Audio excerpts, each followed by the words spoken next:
Bonjour à tous et bienvenue chez Fondation. Je suis Maxime Claval, le fondateur d'Enercool et de ce podcast. On parle d'immobilier, de climat et d'énergie.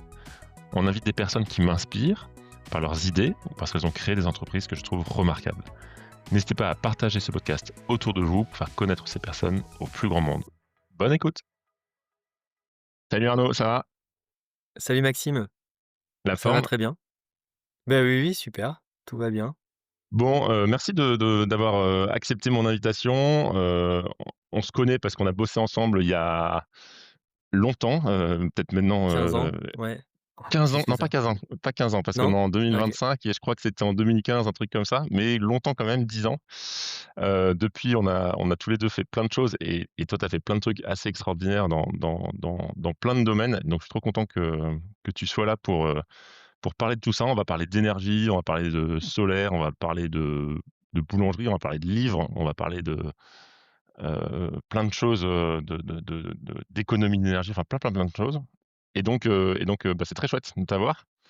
Déjà pour démarrer, est-ce que tu peux te présenter Arnaud? Qui es-tu? Alors moi, je suis du coup Arnaud Créteau, alors je suis ingénieur, énergéticien et j'ai créé en 2019 une entreprise de boulangerie et de torréfaction, qui utilise un four à concentration solaire. Voilà, on est basé en Normandie, donc c'est une histoire assez particulière, voilà, de concevoir un artisanat solaire en Normandie. Et voilà, et donc j'ai aussi, enfin mon parcours passe aussi par, un voyage d'études d'1 an, dans une vingtaine de pays pour aborder la question énergétique, quoi. L'idée c'était d'aller étudier, où est-ce qu'on va bien pouvoir trouver des solutions qui vont permettre d'adresser les enjeux énergétiques qui étaient clairement les enjeux qui allaient être les enjeux de demain. Voilà, ça m'a amené à créer Néoloco, plus tard. Et maintenant il y a l'aventure, voilà, donc c'est un vrai fil conducteur depuis le début puisque maintenant je participe aussi à transformer d'autres, activités dans d'autres secteurs, voilà, pour s'adapter à cette question de la variabilité de l'accès énergétique qui est une vraie, qui est une vraie réalité du monde d'aujourd'hui, quoi, de confrontation aux limites planétaires, quoi. Voilà. Ça devient d'où le sujet, tu vois, de l'énergie? Parce que, on va un peu démarrer par ça, par tu vois, les vagabonds de l'énergie, parce que c'est quand même un truc assez incroyable. Tu quoi? Tu une passion de l'énergie, depuis, tout petit? Ça vient à quel moment? C'est quoi le truc où tu dis: «Ah tiens, l'énergie, c'est un sujet, on s'y intéresse»? Non, en fait, moi j'étais plutôt attiré par l'aspect ingénieur, tu vois? Et en fait, OK. bon, j'avais cet a priori avant d'entrer en école d'ingénieur, qu'un ingénieur, ça devait être quelqu'un qui était capable, heu, d'identifier des problèmes dans la société et d'y apporter des solutions techniques s'il y a besoin de solutions techniques, tu vois? Et puis si Mmh. c'est pas si c'est pas des problèmes, pardon, si c'est pas des problèmes techniques, et ben, c'est pas grave, c'est pas le travail de l'ingénieur et puis c'est tout. Et en fait, et donc moi, le problème que je voyais à l'époque, hein, donc là, on est en 2003-2004, quoi, c'était que, effectivement, un des grands enjeux des décennies à venir, ça allait être, l'énergie. Ouais, et ça se vérifie largement, aujourd'hui. Et donc en fait, c'est comme ça que j'ai décidé. Comment tu le vois, pardon, le ce tu as un souvenir? Comment tu identifies ça? Parce que 2003, on parlait pas trop climat, on parlait pas trop de ça. Tu as un prof, une lecture, un truc qui te fait dire ça ou c'est tu Bah, j'en parle dans mon livre, hein, d'ailleurs, à un moment donné, mais moi, j'ai un groupe d'amis depuis l'enfance, mais quand je dis l'enfance, j'ai encore mes amis de maternelle, quoi, OK, de pour tout te petit. dire. OK. Voilà, et avec lesquels on a grandi, et notamment toute la période de l'adolescence et cetera. On a beaucoup, palabré, quoi, discuté, échangé, et donc je pense qu'on avait une conscience assez, aiguisée, quoi, du monde qui nous entourait et tout ça. OK. Et donc voilà, et donc moi je peux clairement, en me projetant en tant qu'ingénieur, c'était vraiment évident dès cette époque-là, Mmh. que c'était le sujet sur lequel il fallait, se mettre. Voilà, c'est clair. Et C'est fou donc ça. j'ai ouais, et donc et c'est ça qui a déterminé mon choix d'école, en fait, hein. Donc j'ai choisi une option, thermique énergétique à Nantes. Mmh. à Polytech Nantes et heu et donc une fois arrivé à l'école, c'était vraiment super, tu vois? On apprend, plein de choses intéressantes, de la physique, Mmh. et cetera. Tu apprends à maîtriser des outils d'ingénieur, des mathématiques, et cetera. Mais moi, il y a eu un gros souci, c'est que j'ai pris conscience que, en fait, l'image de l'ingénieur que j'avais moi avant de venir, c'est-à-dire quelqu'un qui est capable d'identifier dans les problèmes dans la société et d'y apporter des solutions techniques, si c'est un problème technique, tu vois? En fait, c'est pas ça, on n'était pas vraiment destiné à ça. On va dire que, 99 de la promotion était destinée à intégrer des grands groupes énergétiques. Mmh. Tu vois? Et alors c'est pas le problème, que ce soit des grands groupes, mais c'est que clairement, à cette époque-là, au moins et ça a pas beaucoup changé, à mon avis aujourd'hui, c'est qu'en intégrant des grands groupes énergétiques aujourd'hui, on et à l'époque, on contribue plus au problème qu'à essayer de le résoudre. Mmh. On a un vrai problème de confrontation aux limites planétaires. Si tu veux faire du montage, je sais que tu veux pas en faire, tu pourrais afficher le graphe des consommations d'énergie primaire à l'échelle de la planète depuis les années 1800. C'est une explosion exponentielle de nos Mmh. consommations d'énergie, alors qu'on a des Et ressources, finies, forcément. c'est un cumul des sources d'énergie plus qu'un remplacement. Enfin, c'est toujours assez impressionnant effectivement Exactement, cette bien courbe, sûr, ouais, ouais. ouais. Les énergies la transition verte, pour le moment, on l'a pas encore vue. C'est-à-dire que les énergies renouvelables s'ajoutent aux autres, tu vois? Et quand on «décarbone», entre guillemets, dans un pays, heu, c'est pas des réductions d'énergie à l'échelle de la planète, quoi. C'est juste, on libère des ressources pour d'autres, voilà. Et donc ça, c'est très facile à montrer, hein. Depuis 1950, enfin depuis 1950, on ajoute, heu, en fait, on fait plus 100 de consommation d'énergie tous les 10 ans. C'est-à-dire que depuis 1950, on ajoute la consommation qu'on avait en 1950 tous les 10 ans, Ouais, c'est tu vois? impressionnant. Et donc ça dérive totalement. Voilà et donc en fait, moi, quand j'ai vu ça, j'avais déjà à l'époque, tu vois, une conscience de ça et je me suis dit: «Mais on est en train de nous préparer à contribuer au problème», tu vois? Mmh. Ce qui est pas du tout, une erreur de nos profs et cetera. C'est simplement que, en fait, Ah, c'est le cycle un peu l'ingénieur tel la classique, quoi, voilà, ouais. l'ingénieur tel qu'on le concevait là, c'était pas, ce que moi je m'attendais. Mais c'est un vrai problème parce que, aujourd'hui les sociétés, modernes, hein, dont la France, tu vois, remettre entre les mains des experts et des ingénieurs, cette question de la stratégie énergétique, tu vois? Mmh. Voilà et donc moi avant de terminer mes études, hein, je me suis dit: «Ben, là, je suis un peu mal barré parce que du coup, je sais plus quoi faire». Et donc on a monté un projet avec un ami, et donc ce projet s'appelle effectivement Les Vagabonds de l'énergie et donc pendant 1 an, on a été, faire une étude sur l'énergie, dans plus d'une vingtaine de pays. Voilà et donc on est allé voir, ça a consisté à aller visiter une soixantaine de projets énergétiques et cetera et alors l'apprentissage Et de tout type, je crois, hein. C'est-à-dire que et de tu es tout allé dans type, des pays, voilà. avec Donc des centrales tu vois, on est charbon, alors des voilà donc, heu, avec une ouverture d'esprit totale, tu vois? Parce que l'idée, c'était pas de se dire: «Bah, en fait, on a déjà identifié quelle était la solution et donc on va pas, on va essayer d'éviter d'avoir des biais au départ». Donc on est vraiment allé tout voir, tu vois? Je suis allé voir, des champs de liquéfaction de gaz, dans les mers du Nord, tu vois? Je suis mmh, allé voir je suis allé visiter, tu as d'ailleurs 2 projets dans lesquels qu'on est allé voir, c'est, aussi, la construction du gazoduc Nord Stream, tu vois? Dont on a beaucoup entendu parler ces derniers temps. Tu bien vois, on a connu, des ouais. photos où on est dans le tube, parce qu'il était allé en construction à l'époque, en Vous 2008. étiez pas sous l'eau? Non, là c'était c'était en Allemagne, pas OK, la partie qui est sous l'eau. Donc c'est le gazoduc qui relie la Russie à l'Allemagne et qui a été coupé, récemment. par, on sait pas qui. On est allé voir, les mines de charbon du Donbass, tu vois? On a OK. visité donc tu vois, c'est pas étonnant, enfin, il y a pas de c'était déjà des points chauds énergétiques à l'époque, si tu veux. Mmh. Quand tu te renseignais sur le sujet, je relisais par exemple le blog qu'on avait fait à l'époque sur le gazoduc Nord Stream. Tu vois, c'était déjà clairement un outil, politique, tu vois, de division en fait, à l'époque, le seul gazoduc avant Nord Stream, le seul gazoduc qui allait en Europe, passait par l'Ukraine. Et donc l'Ukraine avait un poids assez important dans la politique européenne et cetera. Bref, donc il y a tout un jeu comme ça et Et attends que je comprenne, comment vous avez fait en fait? Juste, vous avez pris un peu des points, vous saviez qu'il y avait une centrale charbon, ici, le ouais, gazoduc et puis vous vous pointiez sur place et vous disiez: «Coucou, on est 2 étudiants, on voudrait, visiter». Ça marche pas comme ça, si? Ou bah, si, si, si, ça marche comme si, ça. si, ça marche comme ça, OK. En fait, alors là, je parle que des projets, crado qu'on est allé voir.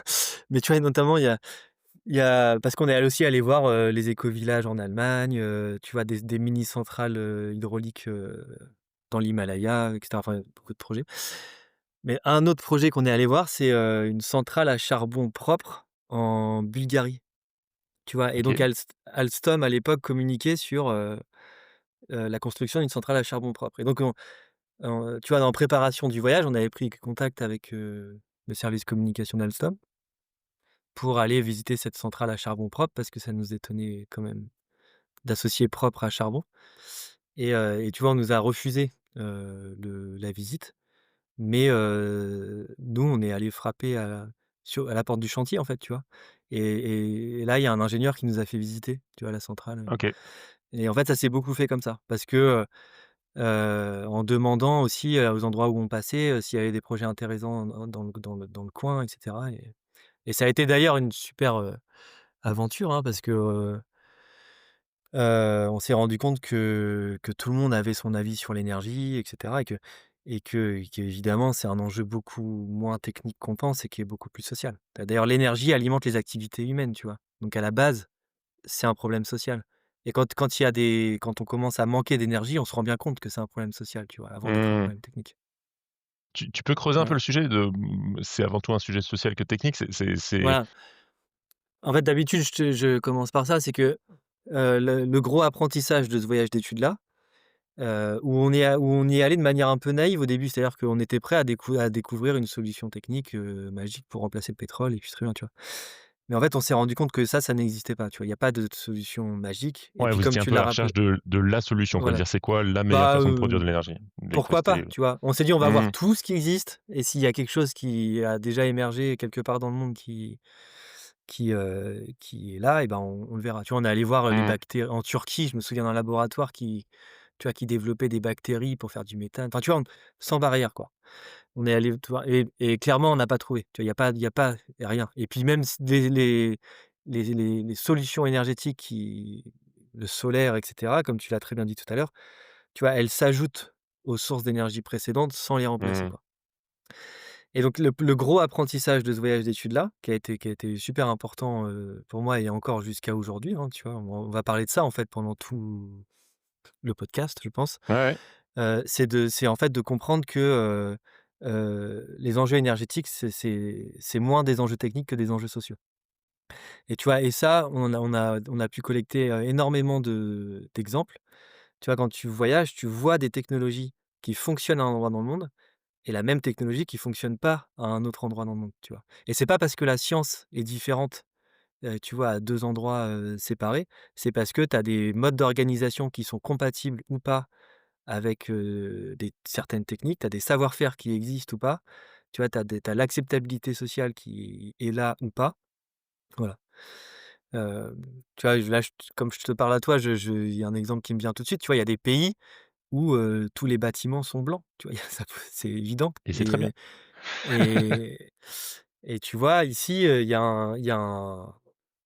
un enjeu, d'appropriation culturelle et cetera. Tu sens bien que, avant que voilà, bien sûr, c'est ça et donc si les enjeux sont pas techniques et que de quelle forme sont-ils? Et ben effectivement, il y a les infrastructures historiques, il y a les habitudes sociales, il y a la représentation sociale, il y a les modes d'organisation existantes, les savoir-faire et cetera et il y a tout un tas d'enjeux comme ça qui vient avant la technique et on pourrait se dire: «Oui, mais il y a la géographie», tu vois? Pour expliquer les stratégies énergétiques des pays et cetera Mmh, et ben, en fait, non. Tu vois? Même la géographie, elle explique pas ça parce que quand tu regardes le mix énergétique mondial ou le mix énergétique français, tu te rends compte que, bah, en fait, c'est avant tout du pétrole, du gaz, du charbon et à la fin un peu de nucléaire, tu vois? Et après encore un peu de solaire et cetera. Mais que toutes ces énergies-là, pétrole, charbon, gaz, nucléaire, sont des énergies qui se transportent très bien. La preuve, il y en a pas en France, tu vois? Et que nous, on a basé là-dessus. Donc tu vois, la géographie n'explique pas non plus les choix stratégiques, énergétiques des pays. et pourtant tous les pays font pas les mêmes choix. Donc tu vois, c'est la science étant la même partout, on pourrait s'attendre à ce que les stratégies énergétiques qui sont dans les mains des ingénieurs et des experts, tu vois, fassent le choix le plus rationnel à chaque fois. Et puisque la géographie n'est pas tant un sujet que ça, tu vois, on devrait observer des constantes, tu vois? Et donc même à l'échelle des pays, tu vois, des stratégies énergétiques, les choix, ne reposent pas tant que ça sur la rationalité technique, tu vois? Tu as l'économie, l'histoire et cetera qui jouent. Et donc là, Et voilà, et ta formation d'ingénieur, s'écroule, quoi, quand tu constates et ben, en ça, fait, non. C'est-à-dire qu'à mon non? avis, tu deviens, et en fait, c'est que tu deviens un vrai est-ce que tu deviens ce qu'on attend d'un expert, tu vois? Quelqu'un qui est capable de dire, quand on lui pose une question, tu vois: «Est-ce que tu peux résoudre ce problème énergétique?» De dire, «En fait, ça, c'est pas dans mes cordes». Tu vois? «Il faut aller voir un tel» et tu vois? Et c'est ça qu'on attend d'un expert, c'est quelqu'un qui est capable de dire, «Là, j'ai pas la compétence» ou alors: «Là, j'ai la compétence, OK, je te règle ton problème», tu vois? Et ben, là, en fait, le problème, c'est qu'on a des on sait pas reconnaître qu'on n'a pas la compétence dans certains domaines. Tu vois, je te donne un exemple qui était un exemple du voyage, mais qui est hyper révélateur. Au sud de la Turquie, bon, tu vois, on n'est pas encore arrivé à la boulangerie solaire en Normandie, hein, mais Non, non. mais au sud de la Turquie, si c'est pour ceux qui ont déjà pris des vacances en Turquie, il y a une région qui est assez touristique dans le sud de la Turquie et où, tu peux observer, des panneaux solaires pour la production d'eau chaude individuelle sur les toits des immeubles. Et c'est des systèmes individuels, tu vois? Un panneau par appartement et il y en a tellement que, tu vois, du coup, bah, il y a des fois, les panneaux, ils se font de l'ombre entre eux. Ils sont trop près parce qu'il y a pas assez de place sur le toit et donc tu vois, ça paraît, c'est contre-productif, quoi. Et alors nous, quand on est arrivé là-bas, tu vois, on était hébergés chez l'habitant et on s'est dit, en tant que petit ingénieur français qui arrive, on s'est dit: «Waouh, mais qu'est-ce qui s'est passé?» Il y a eu un plan du gouvernement incroyable, tu vois, l'équivalent de l'ADEME ou je sais pas quoi, qui a dû financer un paquet d'installations, pour que vous soyez tous équipés de ça, quoi. Et tu vois? Et la personne qui nous hébergeait, elle tu vois? Elle nous a regardé comme ça, elle a dit: Mais mais de quoi tu parles, là? Mais de quoi?» Tu vois? Elle nous a pas compris, en fait. Et ça a été vraiment la première expérience tu vois? D'un espèce de point de bascule, culturel où là, en fait, ah ouais, le sujet, il est pas de cet ordre-là. Tu vois? Et pour t'expliquer ce qui s'est passé, c'est comme si là, tu rentrais dans un appartement étudiant, en France, tu vois? Dans un logement étudiant, peu importe, ou un appartement classique et que tu vas dans la salle de bain et que tu vois un ballon électrique, d'eau chaude électrique et que tu ressors de la salle de bain et tu dises: «Ah mais c'est incroyable, vous avez un ballon d'eau chaude électrique, comment ça s'est passé? Le gouvernement a fait un plan, de fou et tout», tu vois? Et l'étudiant il te regarde, il dit: «Mais tu bête ou quoi? Il faut juste de l'eau, c'est juste pour l'eau chaude quoi». Ouais, Et en ouais. fait c'est ça. Et en fait tu te rends compte que, bah, au sud de la Turquie, en fait, tu as une appro tu c'est culturel. C'est-à-dire que dans les écoles, tu apprends à poser des ballons solaires et pas, des chaudières à gaz, quand, l'architecte dessine la maison et bah, c'est ça qu'il dessine et pas autre chose, tu vois? Et en France, bah, tu vois, on dessine une pompe à chaleur et pas autre chose. Et en fait, quand tu vas acheter un appartement ou une maison, tu vois, tu discutes de la taille de la cuisine, de l'emplacement des chambres et tu passes 10 minutes à discuter du système de production d'eau chaude, en fait. Mmh. Et tu vois, l'imprégnation culturelle, mais qui a un impact énergétique important, elle est là, en fait, tu vois? Et c'est ça qui et tu auras beau à mettre tous les systèmes techniques que tu veux, tu vois, si tu t'intéresses pas à ces sujets-là, tu pourras pas, aller vers des organisations plus sobres et cetera. Mais l'histoire de la Turquie, elle s'arrête pas là, hein, je te la dis jusqu'au bout. Après, on va au Liban, donc 100 kilomètres à vol d'oiseau, tu vois? Et donc c'est à peu près les mêmes conditions climatiques et Beyrouth, c'est très facile à voir parce que tu sais, c'est encaissé entre la mer et les collines, de Beyrouth, derrière. Et donc tu vois tous les toits des immeubles de Beyrouth. D'ailleurs, ils sont pas blancs à mon souvenir, tu vois? Donc il y a il y OK. a aussi un sujet, contrairement en Turquie. Et hem et il y a pas de panneaux solaires pour la production d'eau chaude sur OK. les toits de Beyrouth. Alors que Beyrouth, déjà à l'époque, hein, en 2010, donc la situation s'est pas arrangée du tout, tu as des coupures d'électricité tous les jours, tu vois? Mmh. Mais la production d'eau chaude, c'est des ballons d'eau chaude, voilà. Parce qu'en fait, Beyrouth, le système énergétique à Beyrouth est inspiré, tu vois, du système français à l'époque, parce que c'est les Français qui Mmh, il avaient y avait des organisé gros ça. liens, ouais. Voilà. Et donc c'est comme avant en France, c'est-à-dire que la distribution d'électricité, c'est un monopole de l'État. Voilà. Mmh. Sauf qu'il y a des coupures d'électricité tous les jours et donc les gens installent des groupes électrogènes au pied des immeubles pour alimenter, les ballons d'eau chaude électrique, enfin, tu vois, tu as compris. Voilà. Et c'est alimenté comme les centrales du Liban, si tu veux, c'est que du fioul qui vient en camion depuis l'étranger. Donc tu vois, c'est une OK. catastrophe énergétique Ah ouais, OK. et donc on a été reçus au ministère de l'énergie du Liban et on a pu poser la question: «Mais comment ça se fait qu'en Turquie, tu vois, au moins sur la question de la production d'eau chaude, tu vois, qu'en fait, Mmh. on voit bien que c'est pas un problème technique puisque ça marche en Turquie. Comment ça se fait qu'au Liban, ça fonctionne pas?» Heu et tu vois, les le la personne nous a dit que là, quand on est passé, ils avaient 600 installations de production d'eau chaude qui avaient été offertes par la Chine et ils trouvaient personne à qui les donner. Enfin, tu vois, ils avaient du mal à les Ah et distribuer. personne n'en voulait, quoi. C'est Voilà fou. et en fait, voilà et donc parce qu'en fait, tu as une histoire d'acceptabilité sociale que, bah, en fait, tu vois, c'est comme en France, en fait, hein. Si tu installes un panneau solaire, sur ta maison dans certains endroits, bah, évidemment, ça veut dire quelque chose sur toi, tu vois? Tes voisins, et donc si cette représentation sociale-là, elle est pas valorisée, elle est pas acceptée et cetera, en fait, tu le fais pas Mmh. et donc le ministère de l'énergie du Liban réfléchissait à légaliser, tu vois, les groupes électrogènes en bas des immeubles parce que, pour le moment, ils étaient illégaux et que, donc tu vois le poids du social là-dedans, donc tu vois, si tu essayes de résoudre des enjeux énergétiques par le seule approche technique, tu es sûr de faire ce qui se passe depuis, 30 ou 40 ans, on essaie de faire une transition énergétique, c'est-à-dire que, et bah, tu contribues à, bah, à ne pas régler le problème, quoi. Et dans le social, en fait, tu mets aussi un peu de la politique, j'imagine, enfin des sujets aussi, de ou pas tant que ça, si? Non? Oui, bah, tout ce qui n'est pas technique, tu vois? Tout ce qui Ouais. n'est pas, tu vois, ce qui n'est pas une raison scientifique, tu vois, de faire des Mmh. choix. Je classe ça plutôt dans la catégorie, hem, bah, des enjeux sociaux, en fait, des enjeux sociétaux, si tu préfères. Vous avez été enfin, pour revenir un peu sur les vagabonds, enfin, sur le voyage en lui-même, vous êtes allés quand même hyper loin et vous avez, enfin, tu m'as parlé d'Himalaya à un moment donné, enfin, c'est vous êtes allés On jusqu'où, est allé jusqu'en Inde, voilà, ouais, c'est ça OK, et donc incroyable. c'est en Inde que j'ai un des projets qu'on avait été rencontrer, c'est un projet de concentration solaire pour l'artisanat. Donc c'est, un projet qui s'appelle Lightfire qui fait des projets, de concentrateurs solaires pour humanitaires, beaucoup en Afrique, voilà et heu et voilà et donc c'est un peu ce qui explique, après la création de néolocaux en France, enfin ce qui explique, voilà.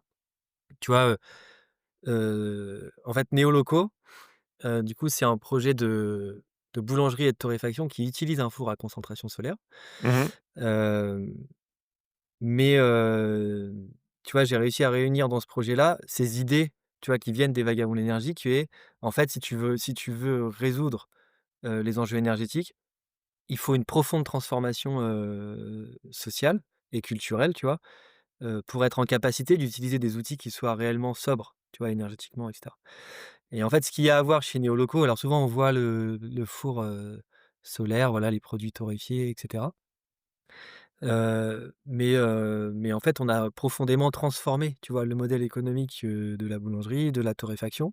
Hem, Tu vois, on a été re j moi, j'ai passé beaucoup de temps à par exemple, avant de mettre le premier pain dans le four solaire, pendant 2 ans, de 2017 à 2019, j'ai travaillé à sélectionner les savoir-faire, tu vois, de boulangerie qui me paraissent les plus pertinents pour, avoir le plus de chances de cuire un pain solaire, tu vois? Ouais et puis il y a un changement aussi, de toi-même parce que tu as quand même une formation d'ingénieur, tu es quand même ingénieur énergie, tu as bossé Oui. en tant qu'ingénieur, on pourra en parler un peu sur différents sujets et là tu te dis, je deviens boulanger, quoi». Enfin, il y a un truc un peu aussi de Bah, changement ouais. de soi-même, quoi. Alors j'ai dû passer un CAP boulangerie, tu vois? Parce que c'est obligatoire, Mmh. en France. Donc j'ai passé un CAP boulangerie en candidat libre. Mais en fait, t moi dans mon esprit, tu vois, de la manière dont je conçois le travail d'ingénieur, et vraiment c'est quelque chose que j'ai vécu comme ça, tu vois? Quand j'étais en train de pétrir le pain, à main nue, si tu veux. Ouais. J'ai jamais eu autant l'impression d'être ingénieur qu'à ce moment-là, tu vois? Mmh. Parce qu'en fait, qu'est-ce que c'est que d'essayer de faire de la conception métier, si tu veux, quelque part, hein. Mmh. Tu vois, de concevoir un métier et cetera, si c'est pas un travail, d'ingénieur, tu vois? C'est juste très différent de ce qu'on apprend à l'école et du rôle qu'on nous donne, si tu veux, en sortant d'école. Mais en réalité, pour moi, c'est un travail d'ingénieur beaucoup plus efficace que d'aller dans un bureau d'études, Tu vois, j'ai un autre exemple que je donne souvent, j'en ai même 2. Tu vois, tu peux enfermer, tu vois, dans des ingénieurs dans un bureau d'études pour améliorer le rendement d'une chaudière, tu vois, de 3, 4, 10. Mmh. Tu vois, avec des ingénieurs les mieux payés du monde. En fait, si tu prends la même chaudière, tu vois, dans 2 maisons identiques et que tu mets 2 familles différentes dedans, tu vas avoir des écarts de consommation de plus de 30, tu vois? Mmh. Et donc, tu vois, ça veut bien dire qu'en fait, tu auras beau t'enfermer dans la technique, à un moment donné, ça devient pas rationnel. Et tu vois, on avait pendant le voyage des Vagabonds de l'énergie, on a visité beaucoup de laboratoires de recherche en université, si tu veux, et dans des entreprises aussi. Et en fait, et puis j'ai cette image là, on avait une au Danemark, on avait un laboratoire, ils sont en train de faire une petite voiture à hydrogène et cetera, tu vois? Sur un banc d'essai, ils étaient en train de faire plein de mesures. Et en fait, je me suis rendu compte à ce moment-là que, heu, en fait, qu'est-ce qu'un laboratoire de recherche? Un laboratoire de recherche, c'est un lieu où tu vas, isoler le système que tu es en train d'étudier de son environnement. Tu vois? Donc Mmh. tu vas l'isoler du vent, de la température, de l'humidité et cetera. Et en fait, de manière à pouvoir faire varier des paramètres pour voir la réaction du système. Donc tu vois, tu vas faire varier l'humidité, varier la température et cetera. Par exemple, pour étudier une chaudière, tu ferais ça. Voilà, et donc tu écartes tout, mais tu écartes aussi le système social, tu vois? Et donc dans ton laboratoire et voilà. Sauf qu'il y a un biais qui est assez important, c'est qu'en général, on ne fait varier que les paramètres qu'on sait mesurer, tu vois? Mmh. Et donc les ingénieurs, tu les enfermes là-dedans et puis ils vont faire varier la température, le vent et cetera. Et ils vont avoir du mal à voir l'impact du système social sur le système technique, parce que ça, ils vont pas l'étudier, tu vois? Et donc ils voient pas qu'en fait, ils sont en train de s'acharner à obtenir 2 de rendement de plus sur la chaudière, en oubliant complètement que quand tu vas mettre une famille en face, il y aura des écarts de 30 de consommation. Et donc tu vois, c'est complètement irrationnel d'écarter un paramètre significatif parce que tu sais pas le mesurer. Donc à un moment donné, tu vois, l'enfermement dans la technique, il devient complètement irrationnel. C'est marrant ce que Et tu tu vois? dis parce que j'ai un exemple un peu, tu vois, sur nos peintures, il y a un truc qu'on constate, alors si je prends ton exemple, il y a un peu le côté ingénieur de dire: «OK, une fois qu'on applique la peinture, quelles sont les économies d'énergie que tu vas faire, dans le bâtiment?» Donc ça se mesure, effectivement, tu peux faire appel à un labo qui va faire ça. Puis dans les faits, en fait, quand ils sont directement chez le client, tu te rends compte qu'il y a des mécanismes qui se mettent en œuvre, qui sont sociaux. Enfin, tu vois, tu as des sujets comme ça de, bon, en fait, tu as des salariés qui prennent conscience de la chose, qui disent: «Ah ouais, OK, donc il faut qu'on fasse gaffe». Enfin, tu vois, tu as toute une dynamique, en fait, qui se met en place, derrière, Mais oui, et les économies d'énergie peuvent être beaucoup plus importantes que rien que la technique en mais elle-même. oui, C'est et c'est et c'est effectivement jamais mesuré, c'est jamais pris en compte, quoi, globalement, et en fait, ce qui est compliqué là-dedans, c'est que c'est dur à définir pour le futur, tu vois? De dire: «Bah, tiens, si on répète l'opération, est-ce que ça va prendre ou pas?» On sait pas, quoi, mais ouais, je suis tout à fait d'accord avec toi là-dessus, ouais. voilà. Tu vois, il y a quand donc maintenant je fais beaucoup de conférences, bon ça c'est un peu la fin de l'histoire, mais je fais beaucoup de conférences en école d'ingénieur ou devant des publics, grand public et cetera, et la conférence, en fait, je l'intitule «Vers une culture de la variabilité». Parce que tu vois, en fait, avant d'arriver à des résultats techniques mesurables, tu vois, en gros, il y a une vraie transformation culturelle à faire. Et il y a une question que j'adore poser en école d'ingénieur, c'est, heu, bon ça va finir par savoir, donc ça va marcher de moins en moins, mais c'est, bah, quel est le meilleur outil de stockage d'énergie possible, tu vois? Et donc Mmh. là, bah, tout y passe, tu vois? Il y a, bah, ça lève la main, Attends, donc les batteries au lithium. je peux essayer de Vas-y, répondre ou pas? essaie, vas-y réponds. Moi, je dirais que c'est l'eau. L'eau? OK. Bon, bah, tu vois, à chaque fois je réponds non, non, c'est pas ça, c'est pas ça. Est-ce que tu as une autre idée? Le stockage de l'énergie, c'est ça? Ouais, quelle est la meilleure manière de stocker de l'énergie? C'est de monter des trucs lourds, très haut? Donc, gravitationnel quoi, Ouais, des ouais. énergies pesanteur. C'est pas ça non plus. Mais j'en sais rien, vas-y, donne la réponse. En fait, voilà, j'ai eu une fois quelqu'un qui m'a donné la réponse, mais je pense qu'il avait déjà entendu, m'avait déjà entendu parler quelque part. Et en fait, le meilleur moyen de stocker l'énergie, c'est de le stocker dans le produit fini, tu vois? Quand tu quand tu fabriques un objet, Tu vois, quand tu fabriques, un parpaing, une table, une chaise, peu importe, si tu veux, tu as besoin d'énergie pour faire une transformation, pour aboutir à ce produit fini-là. Mmh. Et si tu arrives à utiliser l'énergie au moment où tu sais la produire, tu vois, pour faire la transformation, si tu veux, tu as un rendement de stockage qui est juste de 30. Et après, tu peux juste stocker ton produit fini plutôt que d'attendre, que tu aies une commande, par exemple, pour fabriquer ton produit fini et à ce moment-là, avoir besoin d'énergie qui est pas forcément disponible et donc si tu as pas prévu un stockage en amont et cetera, tu fais pas ça. Donc tu vois, chez Néoloco, par exemple, dans la par sur l'activité de torréfaction, tu vois, comment est-ce qu'on fait une alors l'activité boulangerie, on n'est pas à 100 solaire parce que tu vois, c'est des produits qui se conservent pas et donc on est, des fois, il nous faut un four à bois quand il fait pas assez beau, tu vois, le pain se garde une semaine donc souvent il faut un four à bois. Mais sur la partie torréfaction, on a des produits qui se conservent plus d'1 an et donc la question: «Est-ce que je vais avoir du soleil en Normandie dans l'année?» Évidemment oui, tu vois? C'est pas un sujet. Par contre, est-ce que je vais avoir des graines torréfiées au moment où j'aurai mes commandes? Ça peut être un sujet. Tu vois? Mais si, tu torréfies tes graines quand il fait beau et qu'ensuite tu constitues un stock, si ton stock est bien dimensionné, tu as des graines à vendre quand tu as une commande qui arrive, tu vois? Et en fait, quand tu as stocké tes graines torréfiées, en fait, tu as stocké tes graines, mais tu as stocké aussi l'énergie nécessaire à transformer ces graines, tu vois? Et si tu voilà et ça, c'est une transformation organisationnelle puisque si tu restes comme un torréfacteur classique qui produit plus ou moins à la demande, si tu veux, tu peux te retrouver à devoir torréfier à des moments où il y a pas d'énergie disponible, sur le réseau ou alors pas d'énergie solaire disponible et cetera et dans ce cas-là, tu as besoin d'un système de stockage, tu vois? Et donc ça, c'est un exemple très simple, tu vois, qu'une transformation organisationnelle peut avoir l'impact, d'être beaucoup plus performant énergétiquement dans le sens où tu as besoin de moins d'énergie pour fabriquer ton produit. Parce que si tu as un stockage intermédiaire, le rendement ne sera jamais 100 donc tu vois, tu auras besoin de plus d'énergie pour ton activité et en plus tu supprimes des couches technologiques. Tu as plus besoin de batterie de stockage, tu vois, tu as plus besoin de stockage gravitaire ou de stocker dans de l'eau chaude ou et cetera et heu et donc tu vois, ton adaptation organisationnelle, elle te supprime des besoins en énergie et des besoins en infrastructure. Là, il y a un exemple que je donne beaucoup là-dessus, c'est que tu peux encore une fois enfermer les 20 ingénieurs les mieux payés du monde, tu vois, pour concevoir la voiture électrique ou la voiture électrogène la plus performante du monde. Ils feront jamais mieux que la personne qui arrive à supprimer des besoins de transport par des adaptations organisationnelles, tu vois? Là, tu vois, c'est juste imbattable et Ou, alors ouais, je fais une petite passe décisive, ouais, à des copains d'une boîte qui s'appelle Ecov. Je sais pas si ça te parle Ecov? Des mecs qui font du covoiturage, avec, en fait, ils ouais, refont, une espèce de ligne de bus, mais de covoiturage. C'est-à-dire qu'en gros, OK. c'est comme si tu prenais ton bus et c'est des gens qui s'arrêtent pour te prendre. C'est une forme de d'autostop organisé. Avec des arrêts, ouais.